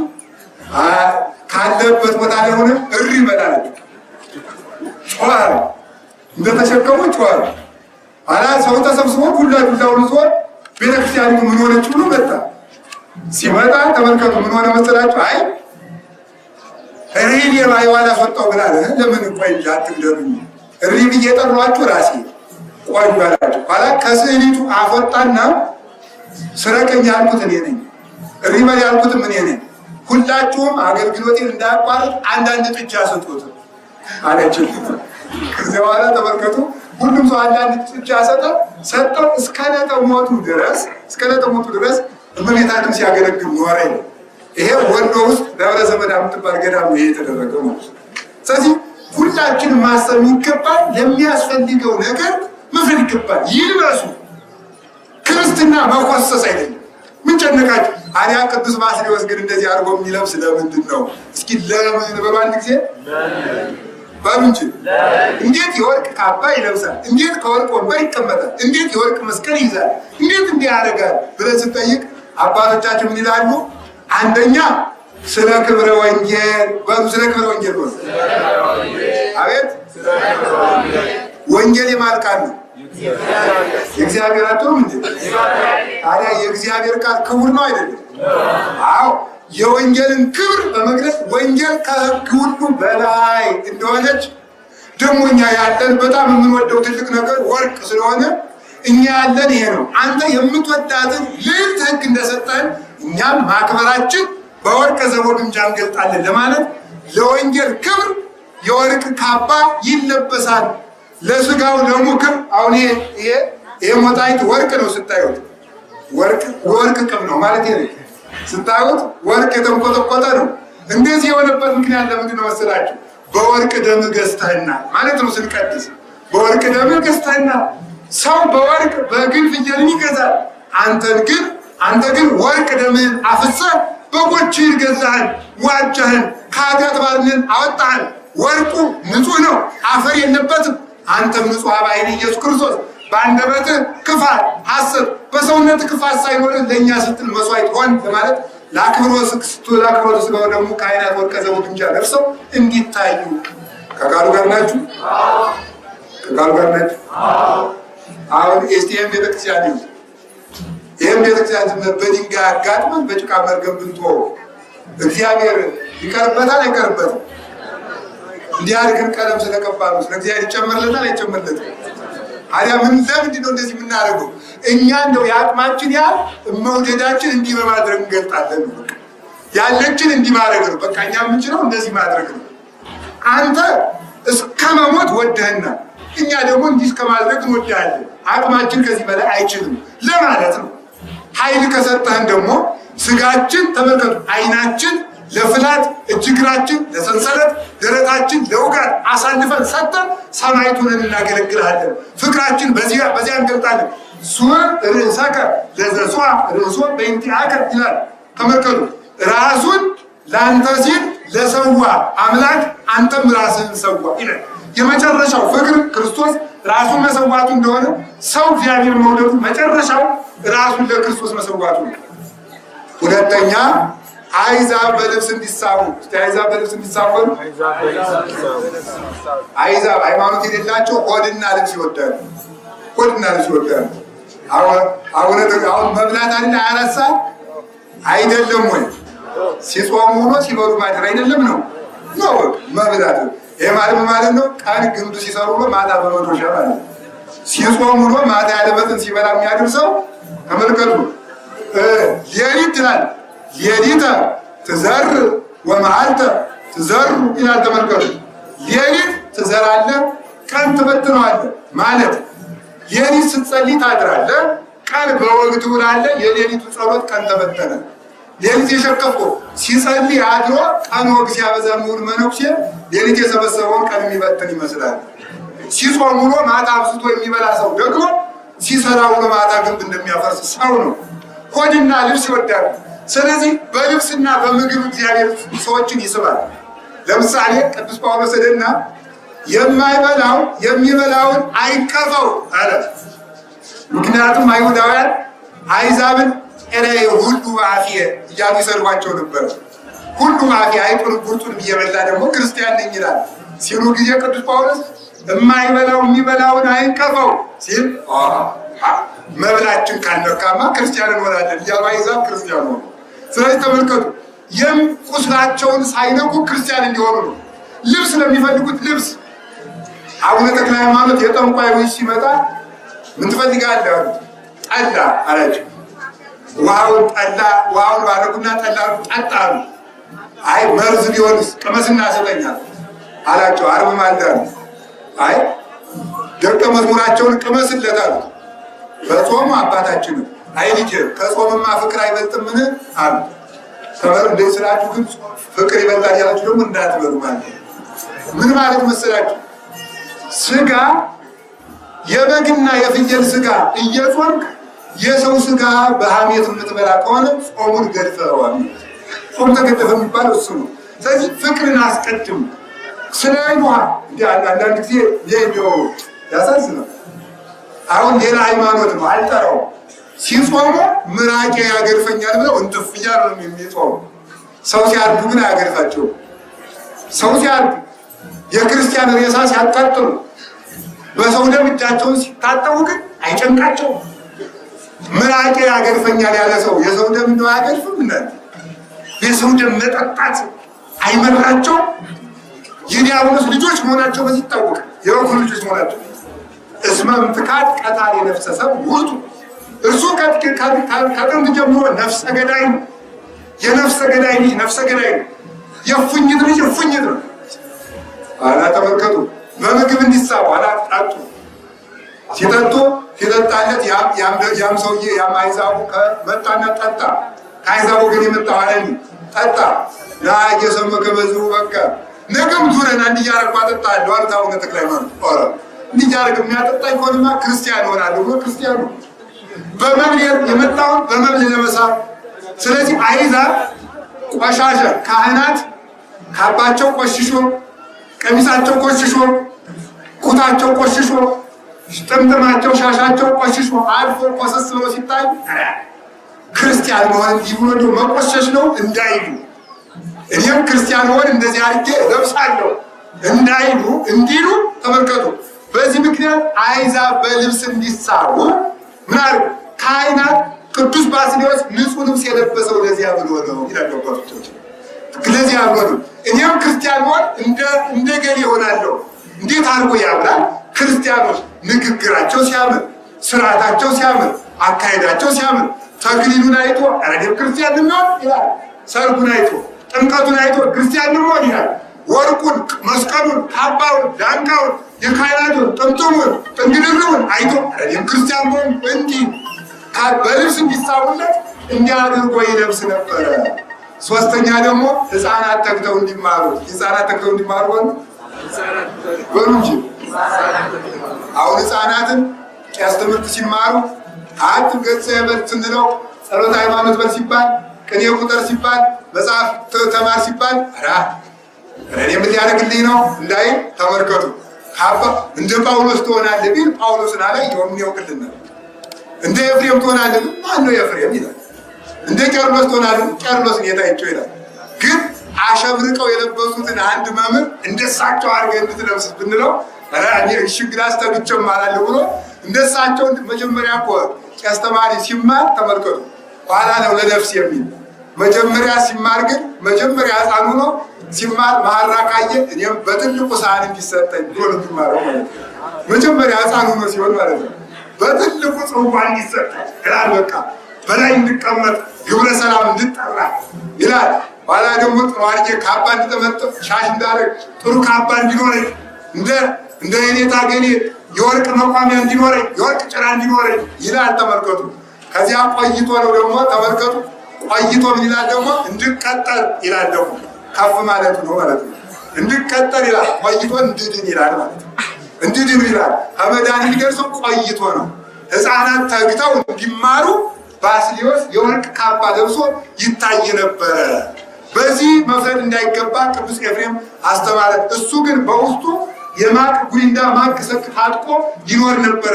ሰውነቱ በለበሰውና በታጠቀው ማቅ ከታጠቀው ማቅ የተነሳ ደንጎሶ ደም እየተፋ ይኖር ነበረ። በላይ ግን ወርቅ ለብሶ ወርቅ ካባ ለብሶ ይታይ ነበረ። በማንም እንዳንፈርድ እግዚአብሔር ይርዳን። አባቶቻችን በረከት ይደርብን። ቅዱስ ባስልዮስ ብዙ ድርሰት ደርሷል። ሃይማኖተ አበው አለው። የቅዱስ ባስልዮስ አክሲማሮስ የሚባል መጽሐፍ አለ። በቤተ ክርስቲያን ሁለት አክሲማሮሶች አሉ። የኤጲፋኒዮስ አክሲማሮስ አለ፣ የባስልዮስ አክሲማሮስ አለ። አክሲማሮስ ማለት 6 ቀን ነው። የ6ቱም ቀን ፍጥረታት ከነትርጓሜያቸው ተርጉሞ ያመሰጠረበት መጽሐፍ አለው። ሌሎቹም ድርሰቶች አሉ። ከድርሰቶቹ አንዱ ሊጦን ነው። አሁን ከትምህርታችን ደረስን። ሊጦን የቅዱስ ባስልዮስ ድርሰት ነው። ናለ ከመታድነን ለጥቂት ሰዓታት መንሱት፣ አቤቱ ከክፉ ሰዓት ከክፉ ሁለት አድነን ዘንድ እንለምናለን። ወንኩሎም ዘኩ ያንተ ምይንት፣ ከክፉ ሰዎች ሽንገላም አድነን። የመጀመሪያው ክፉ ቀን ምንድን ነው? ርዕሳችን ምንድን ነው? እስኪ ከክፉ ቀን አድነን በሉ በሉላችሁ። እስቲ እንደው ከክፉ ቀን መዳን የሚፈልግ እሺ፣ እግዚአብሔር ይስጥልኝ። ከክፉ ቀን ምን ማለት ነው? ከክፉ ቀን ምን ማለት ነው ያላችሁ? ይኸውላችሁ የአንድ ሊቅ ንግግር ነግራችሁ ነው። ማንቆርቆሪያ ታውቃላችሁ? ምንድን ነው? አይ በራድ ምንድን ነው? ምን ያደርጋል? ይቀዳል አይደል? በታች ይቀዳል፣ በላይ ደግሞ ውሃ ይጨመርበታል አይደል? ስለዚህ ማንቆርቆሪያ እንዳያፈስ ከፈለግ ሁለት ነገር ማድረግ ነው። ከተሰበረ የተሰበረ የተቀደደ ካለው ያን መጠገን ካልተቻለ በላይ ውሃ ለመጨመር የሁለት መፍትሄ ነው። ስለዚህ እየሰማችሁ ነው ወይ? ሰባራውን መጠገን በሉ ወይ በላይ ምን አለ ማለት ውሃ ለመጨመር ነው። ስለዚህ ወይ ኃጢአት አትስሩ፣ ኃጢአት መስራት ካቃታችሁ ደግሞ አትብሉ። ሰምታችኋል አይደል? ከኃጢአት መታቀብ ያቃተው ሰው ረሃብን በደንብ አድርጎ መልመድ አለ። ከክፉ መዳን የሚቻለው ለዚህ ነው። ሰባራ ዕቃ እየወጣ ይጣላል አይደል? ሰባራ ዕቃ ወጥቶ መውደቅ ነው። ሰባራ ዕቃ ከሆን እግዚአብሔር እያወጣ ይጥለናል። እውነቴን ነው የምነግራችሁ። ሁላችንም ሰባራ ዕቃ እየሆንን ነው። ሰባራ ዕቃ ሲጨመርበት ማፍሰስ ብቻ ነው። ዛሬ ምን በቃ ተመልኮ አልወን ዘይወቲ ተመልኮ ወይና ሐዲስ ውስጥ ተዝቅ ብሉ ወይኑን ባሮጌ ረዋት ባሮጌ ማሰሮ ቢጨምሩት በቃ ዝኩ ይነቅ ወይኑ ይታጎል ዝኩ ረዋቱ ይሰነጠቃል። ወይኑ ይፈሳል። በቀዳዳ ረዋት በቀዳዳ እንስራ በተሰበረ እንስራ ወይን ቢጨምሩበት ያፈሰዋል። ኃጢአት የቀደደው ሰውነት ኃጢአት ያከሳው ሰውነት የእግዚአብሔርን ሕግ ሰምቶ ማፍሰስ እንጂ መቋጠር አይችልም። ስለዚህ ሰባራችን መጠገን አለበት። በምን? በንስሐ ካልሆነ ግን ሁላችንም ሰባራ ዕቃ ሰባራ ዕቃ ብሏል። ምናላችሁ ድሮ ነበር ሰባራ ዕቃ የሚል ነበር በገጠር ድሮ በስሚንቶ የሚጥፍ እኛን በምን እንጣፍ ሆኖ በምን ብንጠቀን ይሻለናል? እኔ አሁን ዛሬ ሁላችሁ ሰባራ ዕቃ እያልኩ እኔ ያለው በሉ እንጂ የሰባራ ዕቃውን ተነግረን አንሰማም። አሁን ስትወጡ ትረሱታላችሁ። ጸልዩ እያችኋለሁ፣ አትጸልዩ። የበሰበሰ ዝናብ አይፈራም ይላል ገበሬው። አሁን ትሙት ዝናቡን እየለመደው እኮ ነው። ስብከቱን ለመድ ነው ለመደው። በቃ መስማት ቁጭ ማለት፣ መስማት ቁጭ ማለት፣ መስማት ቁጭ ማለት። ዛሬ ከሰማችሁ ዛሬ ስሙ። ጸልዩ እያችኋለሁ፣ ጸልዩ። ስጡ እያችኋለሁ፣ ስጡ። ታረቁ እያችኋለሁ፣ ታረቁ። ካህናትን አክብሩ እያችኋለሁ፣ አክብሩ። ንስሐ ግቡ እያችኋለሁ፣ ንስሐ ግቡ። ቁረቡ እያችኋለሁ፣ ቁረቡ። እንዲያ ከሆነ የእግዚአብሔር ዕቃ ነን። እግዚአብሔር ዕቃውን አውጥቶ የሚጥል ይመስላችኋል? የእግዚአብሔር ዕቃ መሆን ስላቃተን ነው ክርስቲያን በአግባቡ መኖር ይቅርና በአግባቡ መሞት እንኳን ያቃተን። ዛሬ እኮ ጎበዝ እንኳን በአግባቡ መኖር በአግባቡ መሞት እናፍቋል። በአግባብ መቀበር እንኳን የናፈቀበት ጊዜ እኮ የክርስቲያን አስከሬን በከተማ እየተጎተተ አታዩ? የውሻ ሬሳ በሚቀበርበት ሀገር እናቶቻችን ወፍ እንኳን ሙታ ሲያገኙ በገጠር ወፊቱን ወስደው እንዲሆን ከምንም እንደተማሩት አላውቅም፣ ትርጉሙም አይገባኝም። ወፊቱን ከሙቀጫ ውስጥ አድርገው ወንፊት ይቀድሟታል እንድትድን ነው። እንደው ይገርመኛል ትርጉሙ። እንግዲህ እናቶቻችን ጠይቃለን። አያችሁ ምን ያህል ደካማ እንደሆነ። እንኳን የእግዚአብሔር እውቀት የእናቶቻችን ወንፊትም አላወቅ ነው።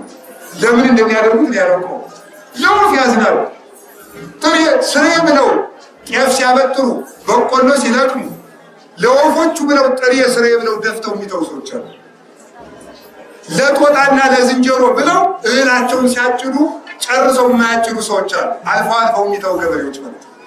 ስለዚህ ተመልከቱ፣ ሁላችንም ተሰብረናል። ሰይጣን የቀደደው ሰውነታችን ይጠገን፣ ትዳራችሁ ይጠገን። የተጣላችሁ ባለትዳሮች ካላችሁ ታረቁ። ሚስታችሁን ያልቻላችሁ ለእግዚአብሔር ምን ልታረጉለት ነው? ባሎቻችሁን ካልቻላችሁ ለእግዚአብሔር ምን ልታረጉለት ነው? ሚስትህን ወይም ባልሽን መቻል ካቃታችሁ ለእግዚአብሔር ሰይፍ ልትችሉለት ነው? ስለዚህ ተመልከቱ፣ ተጠገኑ። በዝሙት የተሰበረ ወጣት ካለ ይጠገን። ሁላችንም እንጠገንና የእግዚአብሔር ዕቃ እንሁን። ያን ጊዜ እግዚአብሔር እንዳንጠላ ያደርገናል። ሁላችንም እግዚአብሔር ይጠብቀን። ስለዚህ ተመልከቱ፣ ከፉክክር አድነን። ክፉ ምንድን ነው የምቻ አልጠይቃችሁ። እስኪ ክፉ ምንድን ነው በላ አንድ ጠይቁ። ሶስተኛ በቃ ይችን ነገር ትምህርት የተቀላሉ። እስኪ ክፉ ምንድን ነው በሉ። እስኪ ምንድን ነው ክፉ ነገር ይመ በሉ። አቤት ክፉ ምንድን ነው? ክፉ ምንድን ነው? እሺ በጣም ጥሩ።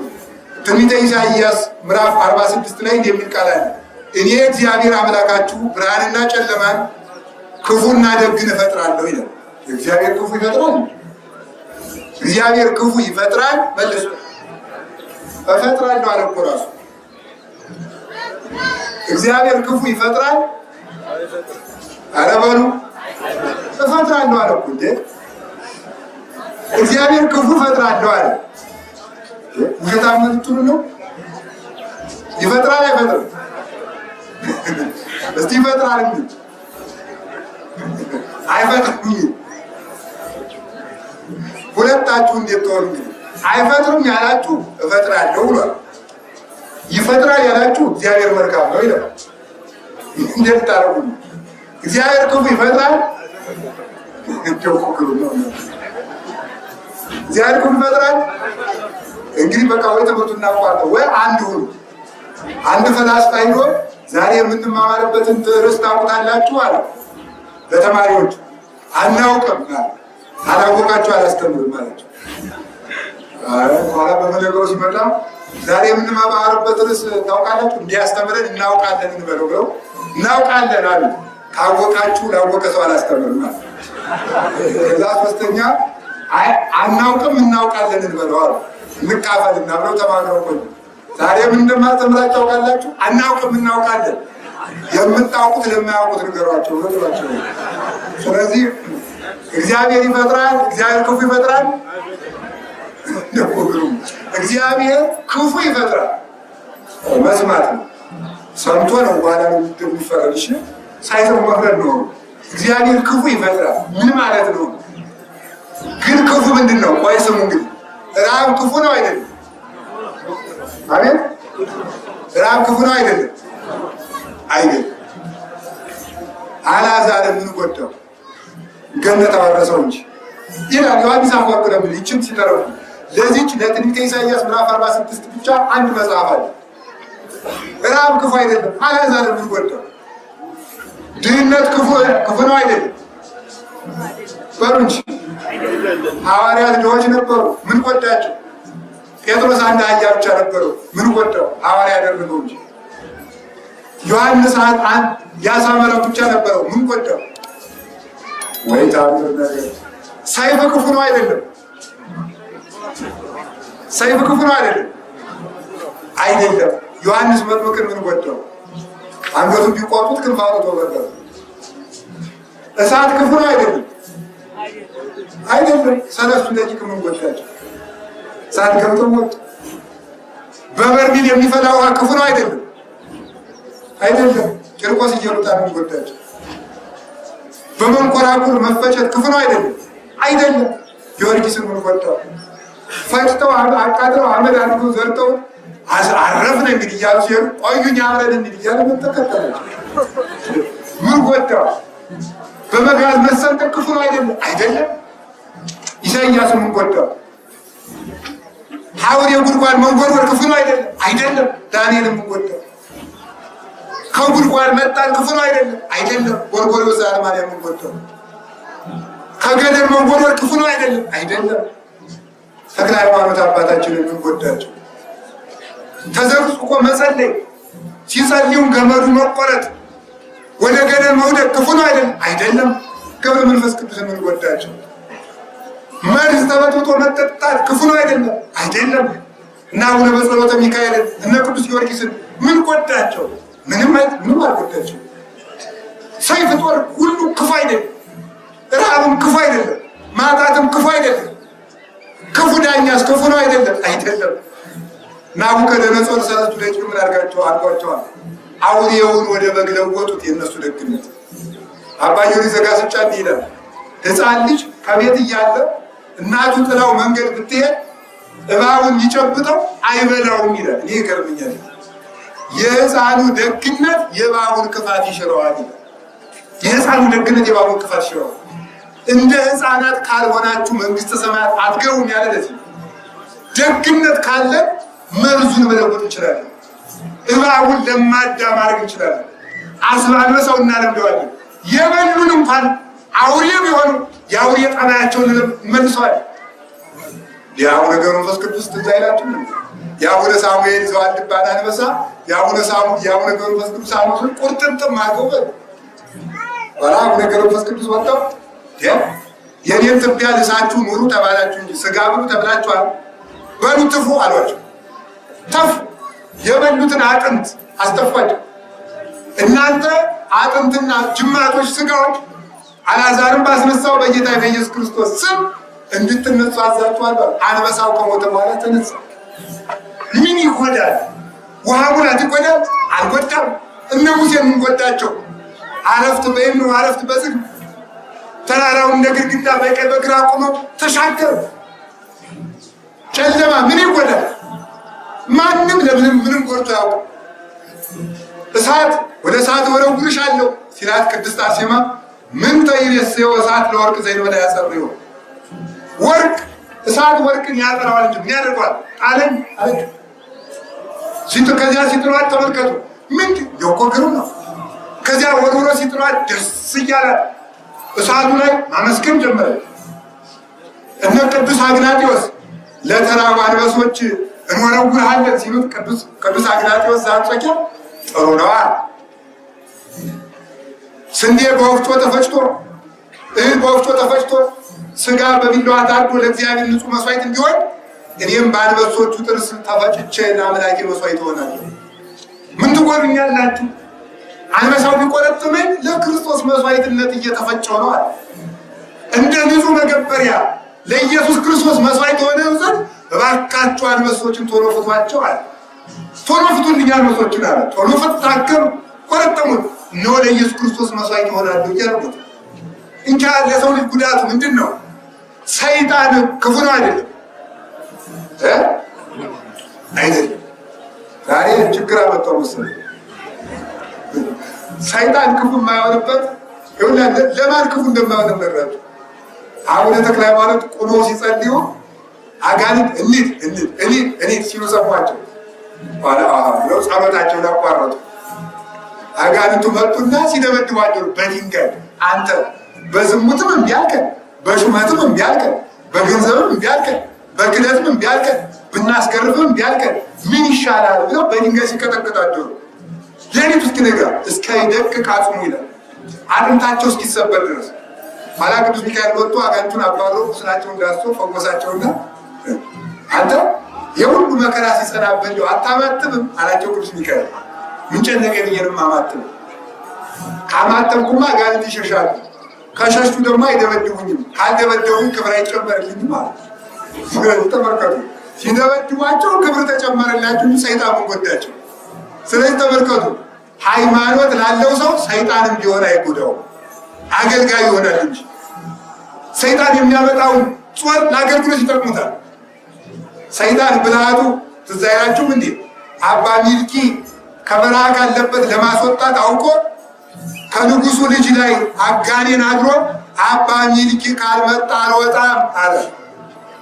ዮሐንስ ሰይጣን ያን አባ ገሌ አልወጣም የሚል ሰይጣን ካለ ተንኮለኛ ነው ማምለክ። አውቆ በውዳሴ ከንቱ ሊያጠፋቸው እኮ ነው። እሳቸው ካላቃጠሉኝ የኔ ማምላክ የዚህ ዘመን ሰይጣን እሱም ችሏል፣ ሰውን ማጃጅ ይወጣል። የድሮ ይሻላል። እውነት የሉም ማምላክ የድሮ እኮ ቢያንስ አሁን ለምን መሰላችሁ ጅልነቱ? በስላሴ ሲባል ዝም፣ በማርያም ሲባል ዝም፣ በገብርኤል ሲባል ዝም፣ በአባ ገሌ ሲባል ተቃጠልኩ ይላል። ነውር አይደለም እንዴ? የስላሴ ስም ሳያቃጥለው እንዴት አባ ያቃጥሉታል? ማርያም ሳታቃጥለው ነው አባ የሚያቃጥሉት? የውሸት አይደለም? የእርኳ መመዘን አንችልም። እንጉር እኮ ነው በእውነቱ ማለት ሁላችን ልቡናችን የተደፈነ ቃሉ ጋር ናቸው። ከቃሉ ጋር ናቸው።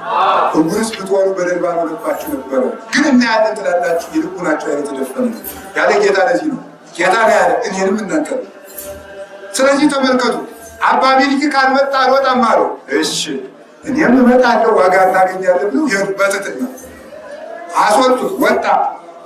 ከወጣ በኋላ ምን ላድርግልህ? የመንግስቴን እኩሌታ እሰጥሃለሁ አለው ንጉሱ። እኔ እግዚአብሔርን ጸጋ ሽጬ አልበላም። እንግዳ ምን ልስጥህ? እንደዚህ ተራራው እንደዚህ ላይ ተራራ የሚያህል ድንጋይ ነበር፣ ይሄን ስጠኝ። ማን ይወስድልሃል? የሚወስድልኝ እግዚአብሔር ያውቃል፣ ዝም ብለህ ስጠኝ። ከዚያ በኋላ ከንጉሱ ልጅ ከሴቲቱ ልጅ ላይ ያወጣውን ጋኔን ያን ድንጋይ ይዞ አሸክሞ እያንከበከበ ይዞት ገዳም መጣ። ያንን አስፈልጦ ቤተክርስቲያን ሰራበት። ስለዚህ ሰይጣን ለክፋት ያደረገውን አባቶቻችን ለመልካም ለወጡት። ስለዚህ ተመልከቱ፣ ሃይማኖት ላለው ሰው ያለ ራሱ በቀር ጠላት የለበትም ብሏል ዮሐንስ አፈወርቅ። ሰይጣን ስደት ክፉ ነው አይደለም? እመቤታችን ተሰዳ የለምን? ለምኖ መብላት ክፉ ነው? እመቤታችን ለምን አበልታ የለምን? ለምኖ መብላትን እንደ ስራ ማጣት ትቆጥሩታላችሁ?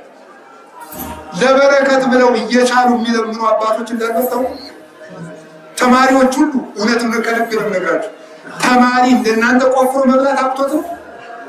ስለዚህ ተመልከቱ፣ ለተማሪዎች ሁላችሁም ስጡ። እስኪ አንድ ጥያቄ ልነግራችሁ። ከ2013 ከ2014 ከ2015 ከ2016 ከ2017 እያለ ይቀጥላል። ከእነዚህ ዓመታት ዝናብ በየትኛው ሜትር ደስ ይላችኋል? ምረጡ በሉ እንጂ። አሁን እግዚአብሔር ዘንድሮ አዝንሞ ለቀድሞ አዝንም ስንለው አምና ድርሻለሁ ቢል ትወዳላችሁ? ትወዳላችሁ ወይ? ዛሬ ማን ነው? ሐሙስ በሉ እንጂ። ነገ ማታ ፀሐይ እንፈልጋለን ስንለው ሐሙስ ዕለት አድርሻለሁ ቢል ትወዳላችሁ? እና ተማሪ ለአንድ ሰጣችሁ አድርሻለሁ ተሚን ልም ትላላችሁ። መስጠት አለባችሁ፣ ቀጥ አድርጋችሁ ማለት ነው። ተሜ እኮ ነው ፀሐዩ እንዲወጣ ዝናቡ እንዲዘንብ የሚያደርግ እኮ ተሜ ነው። አሳየን።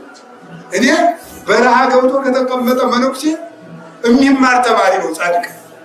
ከልቤ ነው የምነግራችሁ። ደግሞ ገዳማትን አናፉ ያኛውን በጸጋው ይነገርለታል። ምክንያቱም ተሜን የሚያመሰግነው የለም። አባ ግን ሲጸልዩ አባ ጸሎታቸው አይተትላቸው አንድ እህል አይበሉ ይባላል። እግዚአብሔር ማን ያመሰግነዋል? ወግን የጥራጊ ተማሪ ይባላል። ስለማይመሰገን ጸጋው ብዙ ነው። አንደኛ እሱም ራሱ ቢጸድቅም መጽደቁን አያውቀውም። ምክንያቱም ትምህርት ሳልቀጽ ነው እንጂ ይጽደቅ አይጽደቅ አይገባው። ስለማይገባው ጥሩ እኮ ነው። አዛኝ ከገባው ጻድቅ ያልገባው ኃጢአተኛ ይሻላል ማለት ልዩነት አለ።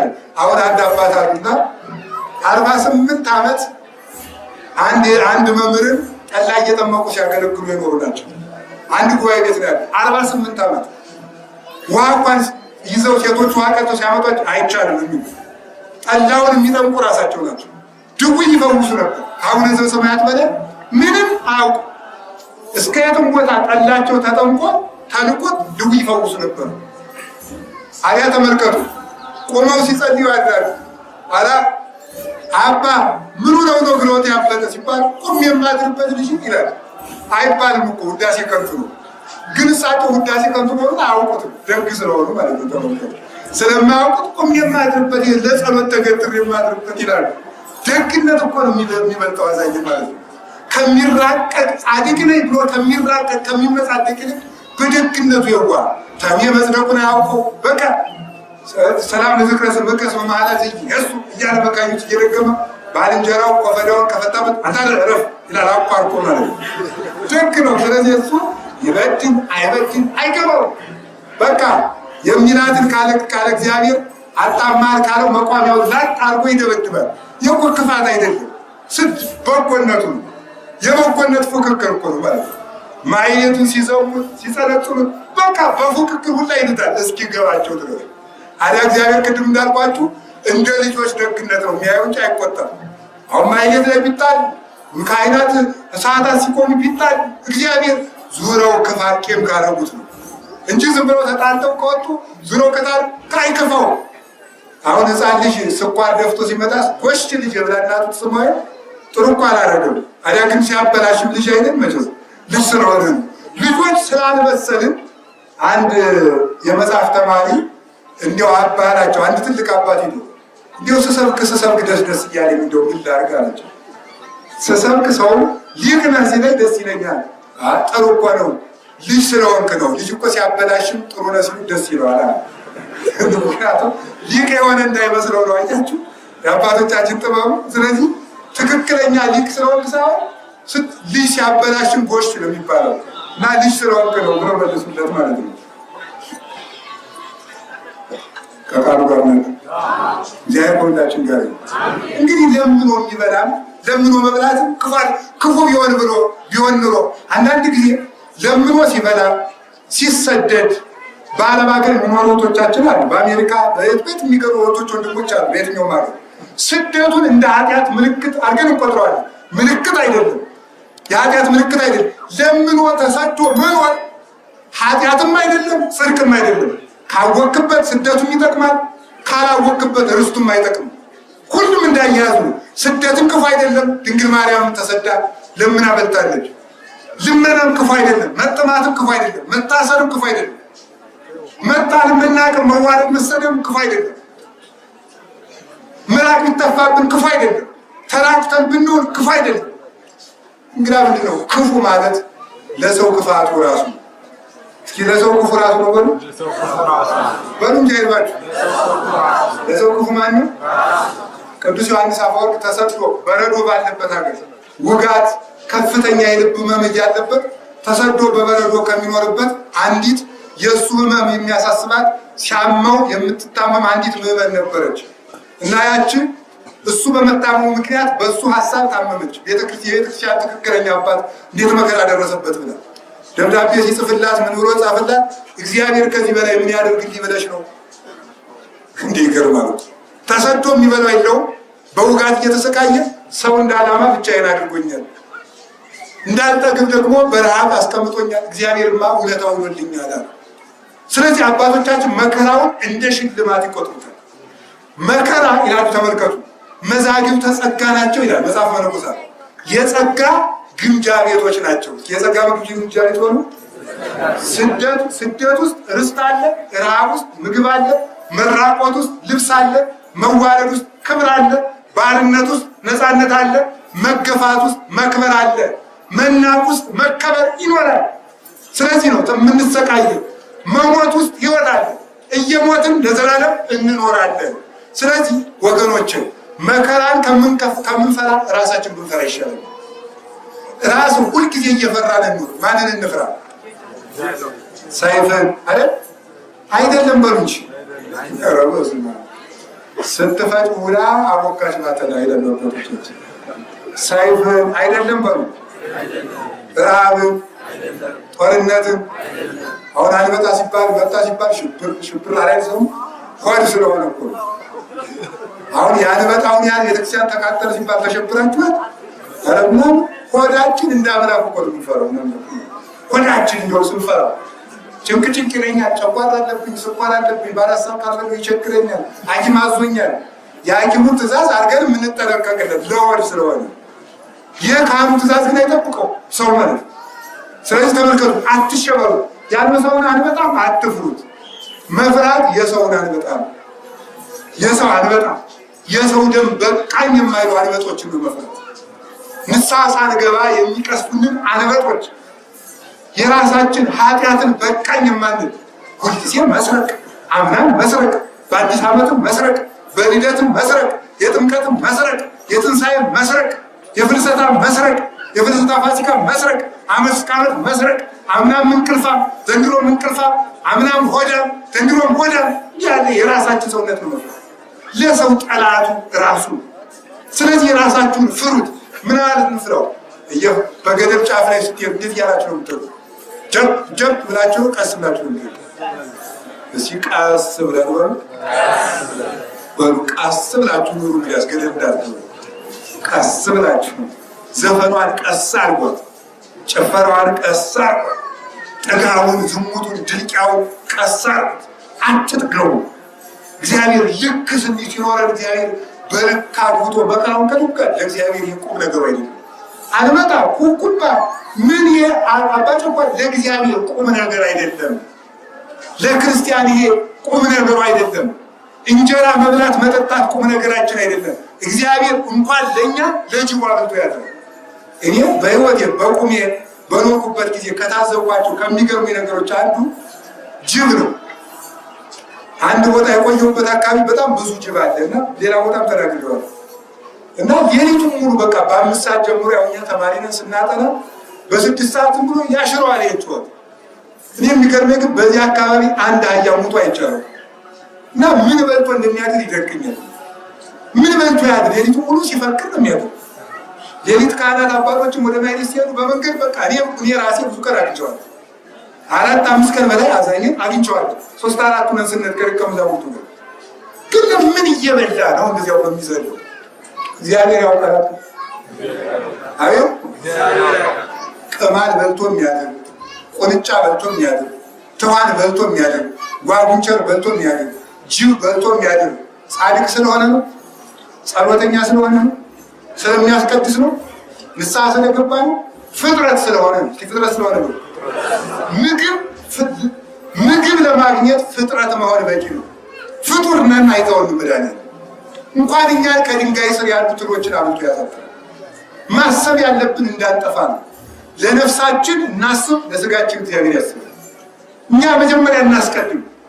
ነፍሳችሁ ጦማን ስለማደሩ አስቡ።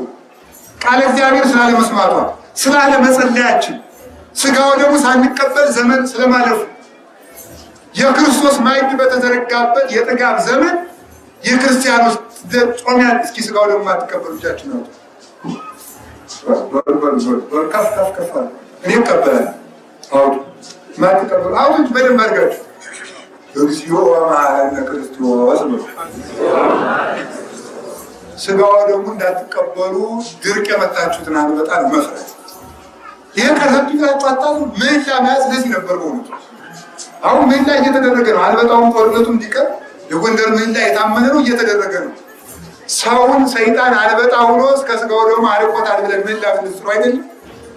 እስቲ እንግዲህ አሁን ቀጣይ እንግዲህ ደግሞ ምህላ ቢደረግ መደረግ ያለበት ህዝቡን ክርስቲያን አድርግልን ብለን አምናም ጦርነት መጣ ክርስቲያን ተቃጠለ ብለን ምህላ ተደርጓል። የ40 ቀን እኛ ምህላው እንደመለሰልን ባናውቅም ምህላው ግን ብዙ ጥያቄ መልሶ ለእኛ ባይገባል።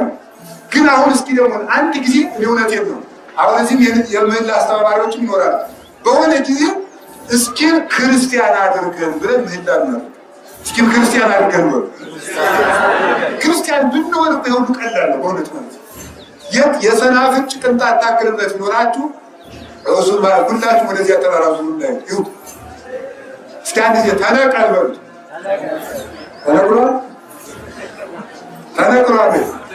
አተነቀለ ማለት መንቀል ይቻላል አይቻልም? ይቻላል አይቻልም? አይደለም። ይሄን ተራራ ተነቀል ብትሉት ይነቀላል ካለ አንበጣውን ወግድ ብትሉት ይወግዳል። ይወቆራ ሃይማኖት ማለት ይሄ ቀላላችን ነበረ። የከበደን ክርስቲያን መሆን ነው። የፍቅር ሰዎች መሆን ነው። በሰላም መኖር ነው ያቃተን በእውነቱ ማለት ነው። ሁከተኞች መሆናችን ነው። እግዚአብሔር ከክፉ ቀን ያድነን። ክፉ ቀን ማለት ምንድነው? በአጭር ቃል እንግዲህ ስንጠቀልለው ክፉ ቀን ማለት በኃጢአት የሚሰናከሉበት ቀን ነው። እስኪ በሉ የሚያርቁበት ቀን ነው። ስለዚህ ጻድቅ ነኝ ብለን የምንመካበት ጊዜ አይደለም። አስቀድሳለሁ፣ እጾማለሁ፣ ገዳማትም ተሳልሜያለሁ ብላችሁ አትዘርፉ። ይሄ የሚያቆም በላይ ይመስላችሁ። ማንም የቆመ ቢመስለው እንዳይወድቅ ምን ይበል? አቤት ይጠንቀቅ። አንዱ አይደለ አባ አራታው ጌታ 40 ዓመት የተጋደለው መነኩሴ እንደ ቸርነት የልስጥ እንደ ስራህ አለ። እንደ ቸርነትማ ኃጢአተኞች ነው። ለኔማ እንደ ስራዬ ነው 40 ዓመት ለፍቻለሁ። እንደው አይደረስ ለኔማ እንደ ስራዬ ነው ስለው ነው እሺ ብሏል። እንጀራ ራቦ መከራው ላይ ስለ እግዚአብሔር ቢል የሚሰጠው አለ። የ40 ዓመት ገድሌን እሰጣችኋለሁ ስጡኝ ሰጠ። 20 ዓመት ቀረችው። ዋጣ ጠማው ተንገበገበ። የ20 ዓመቱን እሰጣችኋለሁ አለቀች። ሸጣት በእንጀራና በውሃ። ከዛ በኋላ ሊክድ ሲል አንተ ሞኝ በእንጀራና በውሃ ሃይማኖትን ትክድ ብሎ መልአኩ ተገልጦ ወደ ሃይማኖት መልሶታል። ስለዚህ ማናችንም ክርስቲያን እንድንሆን እንዳንሰናከል ከመሰናከል አድነን። እውነቴን ነው የምነግራችሁ። እራሳችሁን አትመኑት። ከልቤ ነው። እኔም ማላምነው ራሴን ነው። ባልንጀራን ካለማመን በላይ ራስን ማመን ይከብዳል። ደህና ነን ስንለው ዘግኖ ይጥለናል። ሁላችሁም አታስታውሱ? ስንት ቀን ምላችሁ ተገዝታችሁ ተናዛችሁ የተዋችሁት ሰይጣን ወርትቷችሁ ሲያበቃ መልሶ ይጥላችኋል። ራስን ስለዚህ ተመልከቱ። ሁልጊዜ ተግቶ መገኘት ነው። ሁልጊዜ መትጋት ከባድ ነው። ሁልጊዜ ሌባችን የሁልጊዜ ነው። ሽፍታችን የሁልጊዜ ነው። ጠላታችን የሁልጊዜ ነው። ክርስትናችን ግን ያንዳንድ ቀን ነው። ችግሩ እዚህ ነው። ሐሙስ ገብርኤል እንደዚህ ብለን አለፈን፣ ነገ ደግሞ ማዳ ቦዘኔ ይሆናል። ሁልጊዜ ክርስቲያን እንድንሆን እግዚአብሔር ይጠብቀን። ክፉ ቀን ማለት ይላሉ አባቶቻችን ወምሰዓታተ መንሱት ወንኩሎም ዘቆያን ትዕይንት ሸንግለው ከሚያጠፉ ሰዎች፣ በውዳሴ ከንቱ ከሚያጠፉ ወንዶችን ሴቶች ሸንግለው ያጠፏቸዋል። ሴቶችን ወንዶች ሸንግለው ያጠፏቸዋል። እንግዳ መስለው የሚያጠፉናል። ጻድቅ መስለው የሚያጠፉናል። አባ መስለው የሚያጠፉናል። ባይታዊ መስለው የሚያጠፉናል። አንዱ ሲጸልያል አንዱ ባይታዊ ሰይጣን ከሱ የሚበልጥ ባይታዊ መሰልና ሄደ። ሊያርፈ ደባቱ እንጸልይ አባ አለው። እዚያ ላይ የሚያመነኩስ እንጸልይ ሲለው ለጸሎ ቆመና ምን ይላል? ይዜኒ ወዘልፈኒ ለዓለም ወለዓለመ ዓለም። ሰይጣን የጸሎት ትክክል ነው አይደለም? ትክክል ነው አይደለም? ምን ጎልበታል? ይዜኒ ወዘልፈኒ ለዓለም ወለዓለመ ዓለም። ዛሬም ዘወትርም ለዘላለሙ በክርስቲያን ጊዜ ትክክል ነው አይደለም? አይደለም። ዛሬም ዘወትርም ለምን ምንድን ዛሬም ዘወትርም ሲወድ ግባ ቢሆንስ? ዛሬም ዘወትርም ስቃይ ይውረድ ቢሆንስ? ስብሐት ለእግዚአብሔር ይእዜኒ ወዘልፈኒ ለዓለም ወለዓለመ ዓለም ሳይል አውቆ ባይታዊ ገብቶ መነኩሴው ባል ተገባና ሰይጣን ሽማግሌ የሸፈተ ባይታዊ መስሎ ይእዜኒ ወዘልፈኒ አባ የእግዚአብሔር ስም ይጥሩ እንጂ በኖ ጠፋ ይልተው። ስለዚህ ሽማግሌ መስለው የሚያጠፉንም አሉ። እንግዳ መስለው የሚያጠፉንም አሉ። ሰልለው የሚያጠፉ ቤተክርስቲያን የሚያጠፉም አሉ። ከእነዚህ ሽንገላ እግዚአብሔር ያድነን። እየሸነገሉ የሚያጠፉንም አሉ። ለእኛ ያዘኑ እየመሰሉ ወንኩሎም ዘቆያን ትዕይንት ከክፉዎች ሽንገላ ድነን። ቀላል እንዳይመስላችሁ። ጻድቅ መስለው ተኩላ፣ በግ መስለው ተኩላ ከሆኑ ያዘኑ መስለው ከሚበሉ እባቦች አድነን ማለት ይገባል። ሔዋንን እባብ ያዘነ መስሎ አይደለም እንዲህ ያጠፋት። አቤሴሎም ያዘነ መስሎ እኮ ነው ህዝቡን ራሱን የሞተ በዝሙት ያጠፋ። ከባለስልጣንም የሚያመሰግንና የሚያስጨበጭብ ባለስልጣንን መፍራት ነው። እውነቴን ነው። የቅጩ ነው የምናገር መፍራት። አቤሴሎም ቀስ አድርጎ ይኸውላችሁ ሰው በጠባዩ ድክመቱን ሲነግሩት ይወዳል። ታውቃላችሁ አይደለም? አሁን ለምሳሌ እዚህ መጥቼ እኔ ጎንደር የሊቃውንት ሀገር፣ ጎንደር የከዋክብቱ መንደር፣ ጎንደር ማተቡን የማይፈታ ሰው እውነት ነው ትላላችሁ። ደስ ይላቸዋል ማለት ነው። ሰው በድክመቱ ሲገቡበት ደስ ይለዋል። ይወዳችሁ ትክክል። ያመሰገነን ሁሉ ልክ አይደለም፣ ማወቅ ይገባል። አቤሴሎም በአባቱ በዳዊት መንግስት ላይ ሲነሳ በሩ ላይ ቆሞ ሰዎች ማመልከቻ ይዘው ሲመጡ ከየት መጣ ነው? ከኬብሮን። ከየት መጣ ነው? ከቤተልሔም። ከየት መጣ ነው? ከዚህ። አይ ሰውየውስ መልካም ነበር፣ አዲያ ቀን የሚፈርድ ዳኛ የለ ይላል። ተመልከቱ ምን እያለ ነው? ለሰውየው ያዘነ መስሎ ህዝቡን በአባቱ ላይ እያነሳሳ የሚያማልን ሰው ሁሉ ትክክል አይደለም። ቤተክርስቲያንን የሰደበልን ሰው ሁሉ ትክክል አይደለም። አባቶችን የነቀፈልን ሰው ሁሉ ትክክል አይደለም። ለይተን ማወቅ ይጠበቅብናል። የእኛ ችግራችን ቶሎ አጨብጭበን ቶሎ መንቀፋችን ነው። ሳይገባን እናጨበጭባለን፣ ሳናውቀውን እንሳደባለን፣ ሳናውቀው እናመሰግናለን። ከመነዳት ይሰውረን። በእውነቱ እያመሰገኑ ያጠፉን ስንቶች አሉ መሰላችሁ? በእውነቱ ማለት ነው ቅዱስ ቅዱስ እያሉ ርጉም ያደረጉ ብዙዎች ናቸው። እያለሙ የበሉን ደማችን የጠጡት ብዙዎች ናቸው። ከነዚህ ሽንገላ እግዚአብሔር ይሰውራል። ወንዶችም በሴቶች ከመጥፋት ይሰውራል። ሴቶችም አይደለ እንዴ ያችን አርጤምስን አባቷ መልከኛ ሲመጣ ልጅን ላግባ ሲለው አይ መልከኛ ብትሆንም ሀብት የለም ይለዋል። ሀብታም ሲመጣ ሀብቱ ጥሩ ነበር መልክ የለም ይለዋል። ሁሉንም የያዘ ሲመጣ አይ አመኳንንት አትወለድም ይለዋል። ኋላ እንዲያለ ሲል አንዱ ጠንቋይ መጣና ምን ጨነቀሽ? አንቺ የምትፈልጊው እንዳንቺ ያለው ውብ ሴት አምላክ ነው መሆን ያለበት። እኔ ያረግሻለሁ አምላክ አለ። አምላክ ካረገኝስ አገባለሁ አለ። ኋላ ጋንንቱን ተመሳጠረና እኔ ህዝቡን እሰበስባለሁ። ህዝቡን ከሰበሰቡበት ሜዳ ላይ በአየር ላይ ሆናችሁ ለአርጤምስ ያልሰገደ ይጥፋ ብላችሁ ተናገሩ ማለት ነው።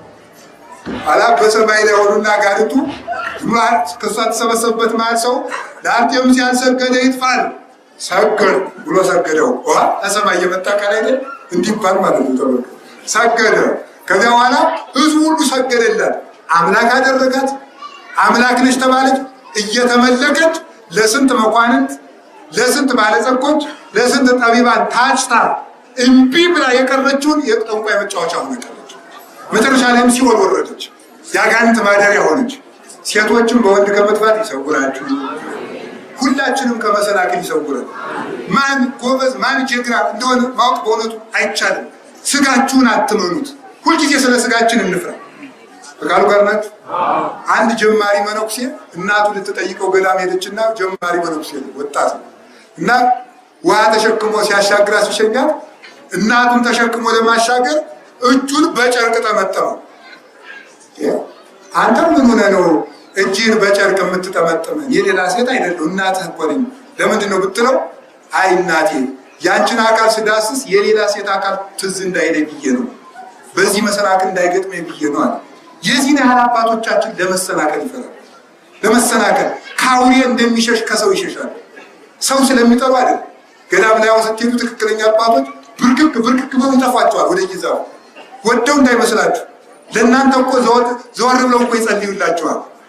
ግን ምንድን ነው ወዳጅ ሁነን እኔም ተሰናክዬ እነሱንም ከማሰናክል ተመልከቱ፣ በስጋ ቢጠሉኝ በነፍስ ብንዋደድ ይሻላል ብለው። ስለዚህ ማወቅ የሚጠበቅብን ይሄ ነው። ሰው ስጋውን መፍራት አለበት። የእግዚአብሔር እንግዳ ሆኖ የሚያጠፋ ስላለ ማለት ነው።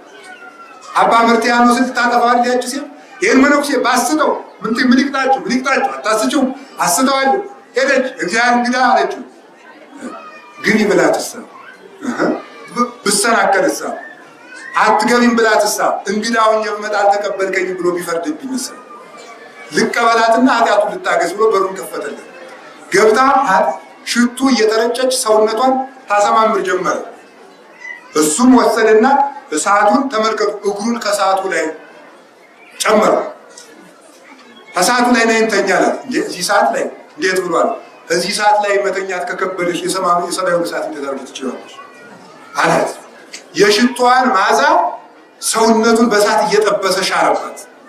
አባቶቻችን ለስጋቸው እንዲህ ያስቡ ነበር። በእውነቱ ማለት አባ መቃርስ ወይን ሲሰጡት አንድ ሲሰጡት ይጠጣል፣ ሁለት ሲሰጡትም ይጠጣል፣ ሶስት ሲሰጡትም ይጠጣል። ግን አንድ በጠጣ ቀን አንድ ቀን ሰውነቱን ሲገርፍ ያድራል።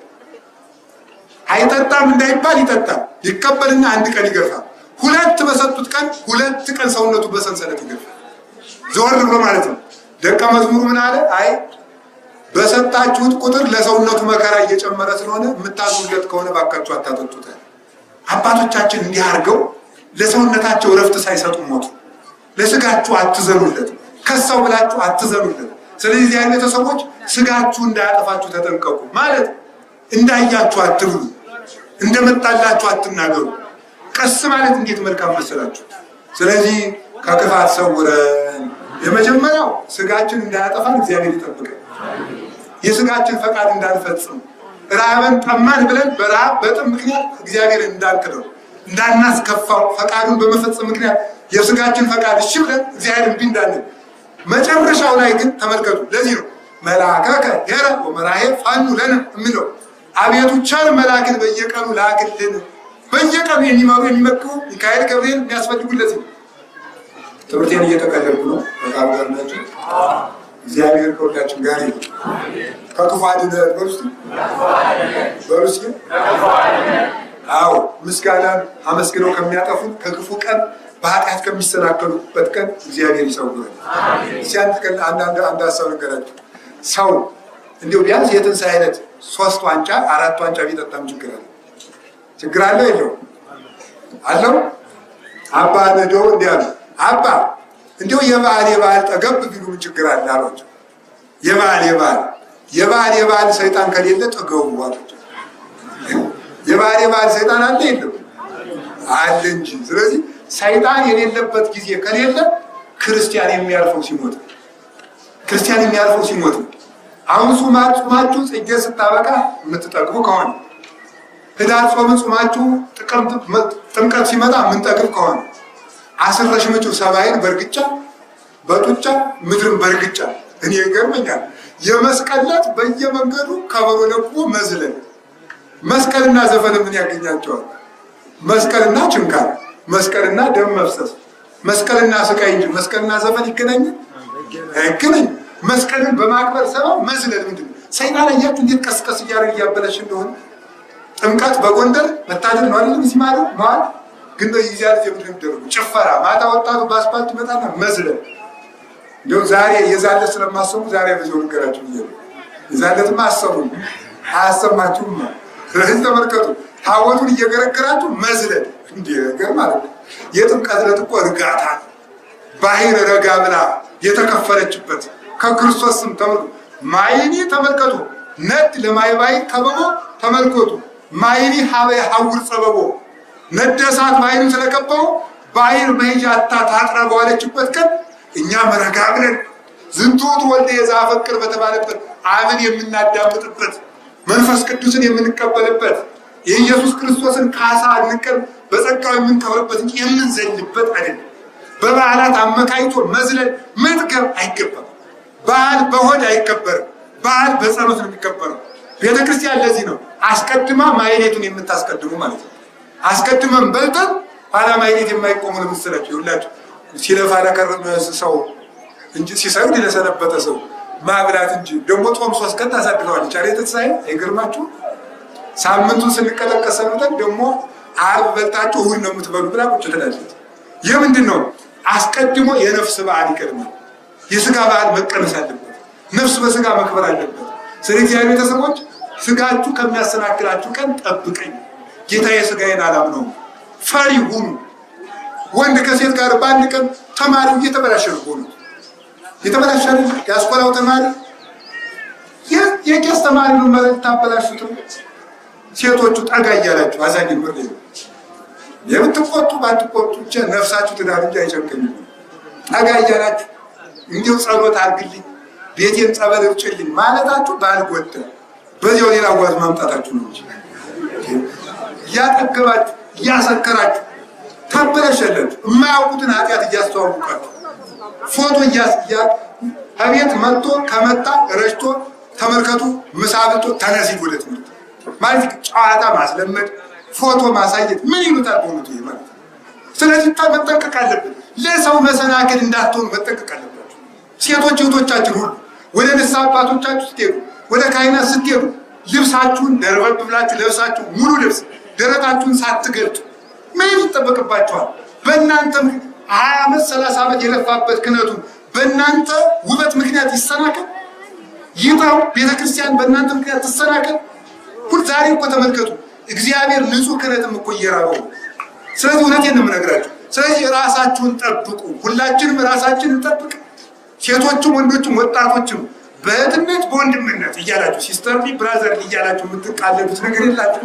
እውነቴን ነው አዛኝ በየሻይ ቤቱ እየሄዳችሁ ቁጭ ብላችሁ አንድ ወንድ ከአንድ ሴት ጋር ለምንድን ነው አለ ወግንስ የሚባል ሊቅ እንዲህ አለ፣ እስኪ እሳትን ንሳ አደራይችን እንጨት ጠብቅልኝ ብለው ይሄድ ጠብቆ ይቆይ እንደሆነ ለነምርህና ይችን በቅ ጠብቅልኝ ይችን የፍየል ግልገል እንዳትነካት በለው እስኪ ይላል። እንዲህ ያለ ነገር የለም። መኑ የአቁር እሳተ ውስተ ህዝብ ወያውልዮ። እስቲ እሳትን በጉያ ቋጥረውና የማይቃጠል ማን ነው? እኔ አልሰናከልም ለምንድን ነው የምትሉት?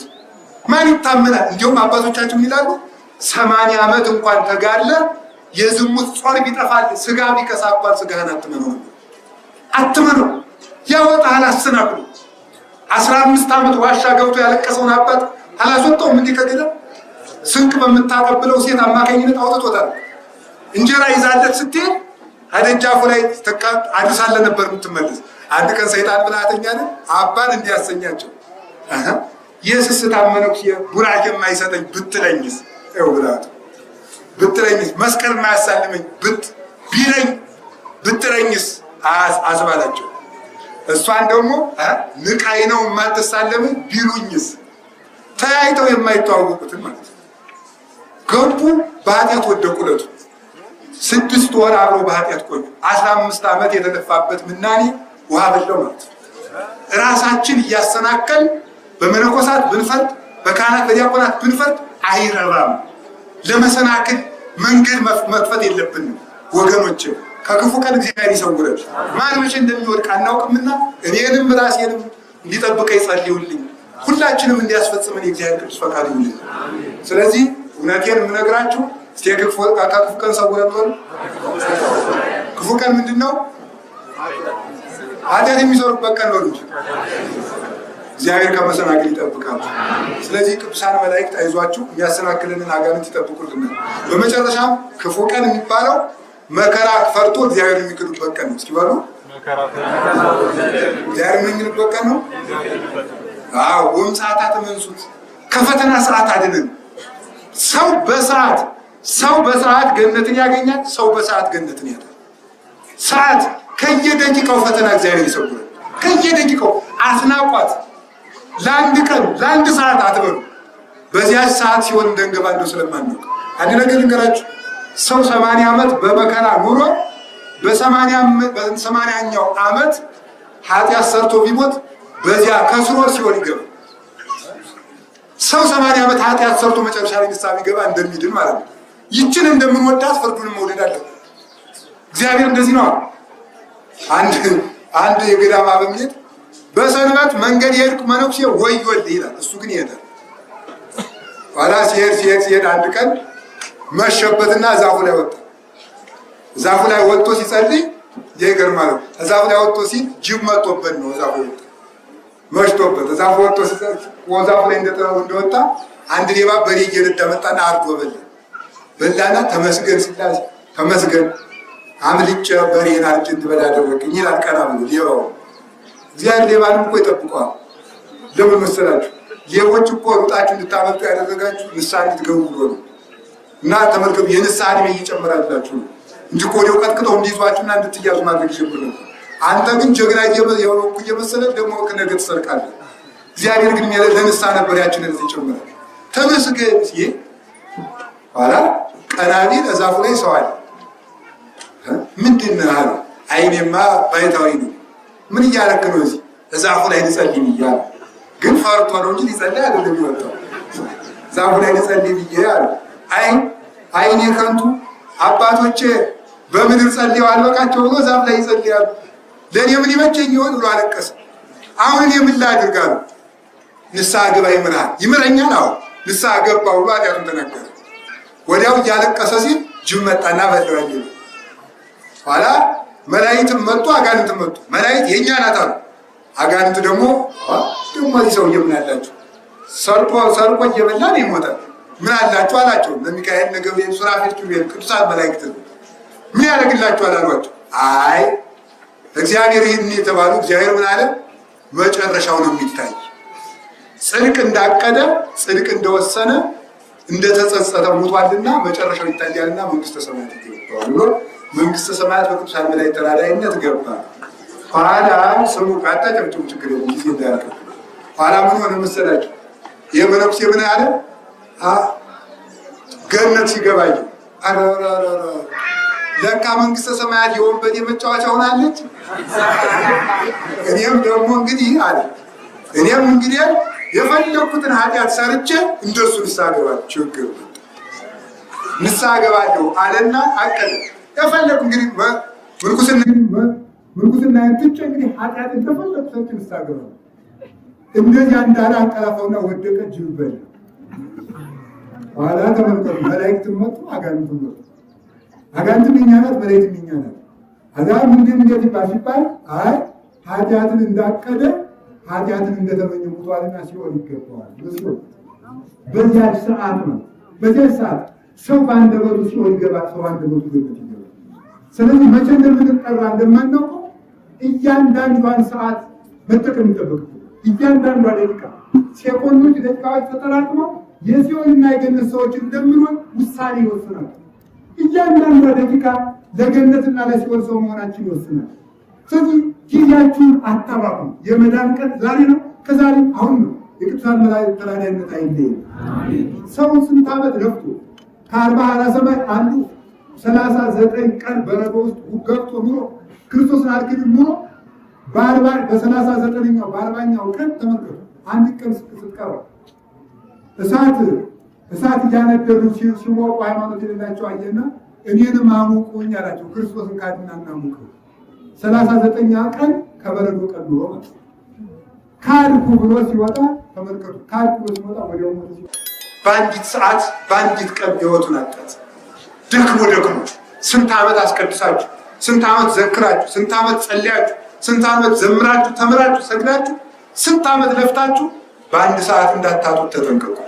ሰዓታችሁን ሁሉ ለእግዚአብሔር ስጡ። በየቀኑ በየሰዓቱ እግዚአብሔርን ፍሩት።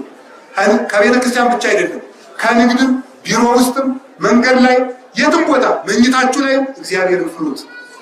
ብቻዬን ላይ ብለህ አልጋ ላይ እንኳን ራቁትህን አትተኛ ይላል መጽሐፍ። ለምን?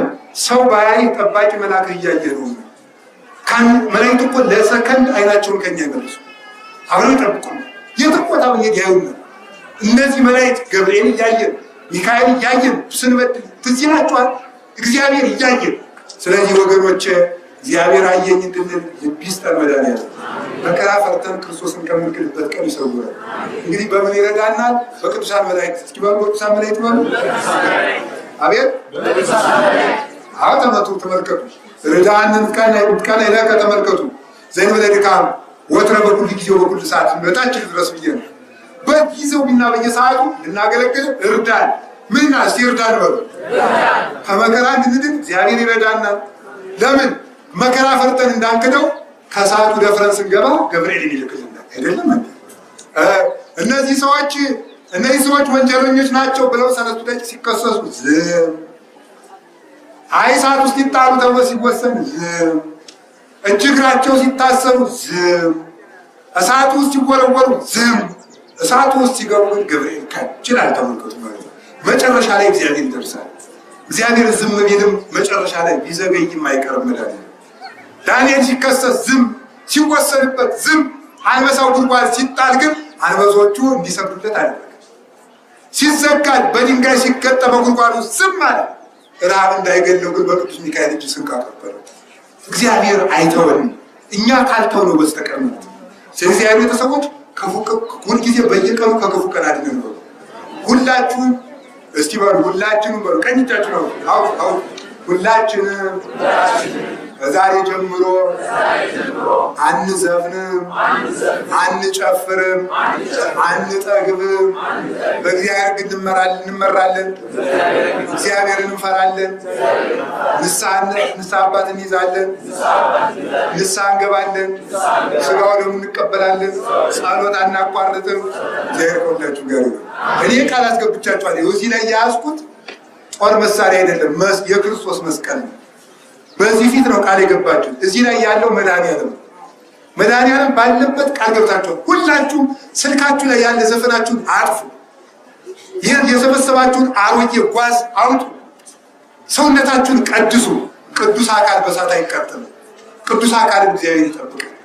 ራሳችን እንጠብቅ፣ እግዚአብሔር ይጠብቀናል። ያው እግዚአብሔር ከሁላችን ጋር ይሁን። ሞኝ አትሁኑ፣ ብልህ ሁኑ።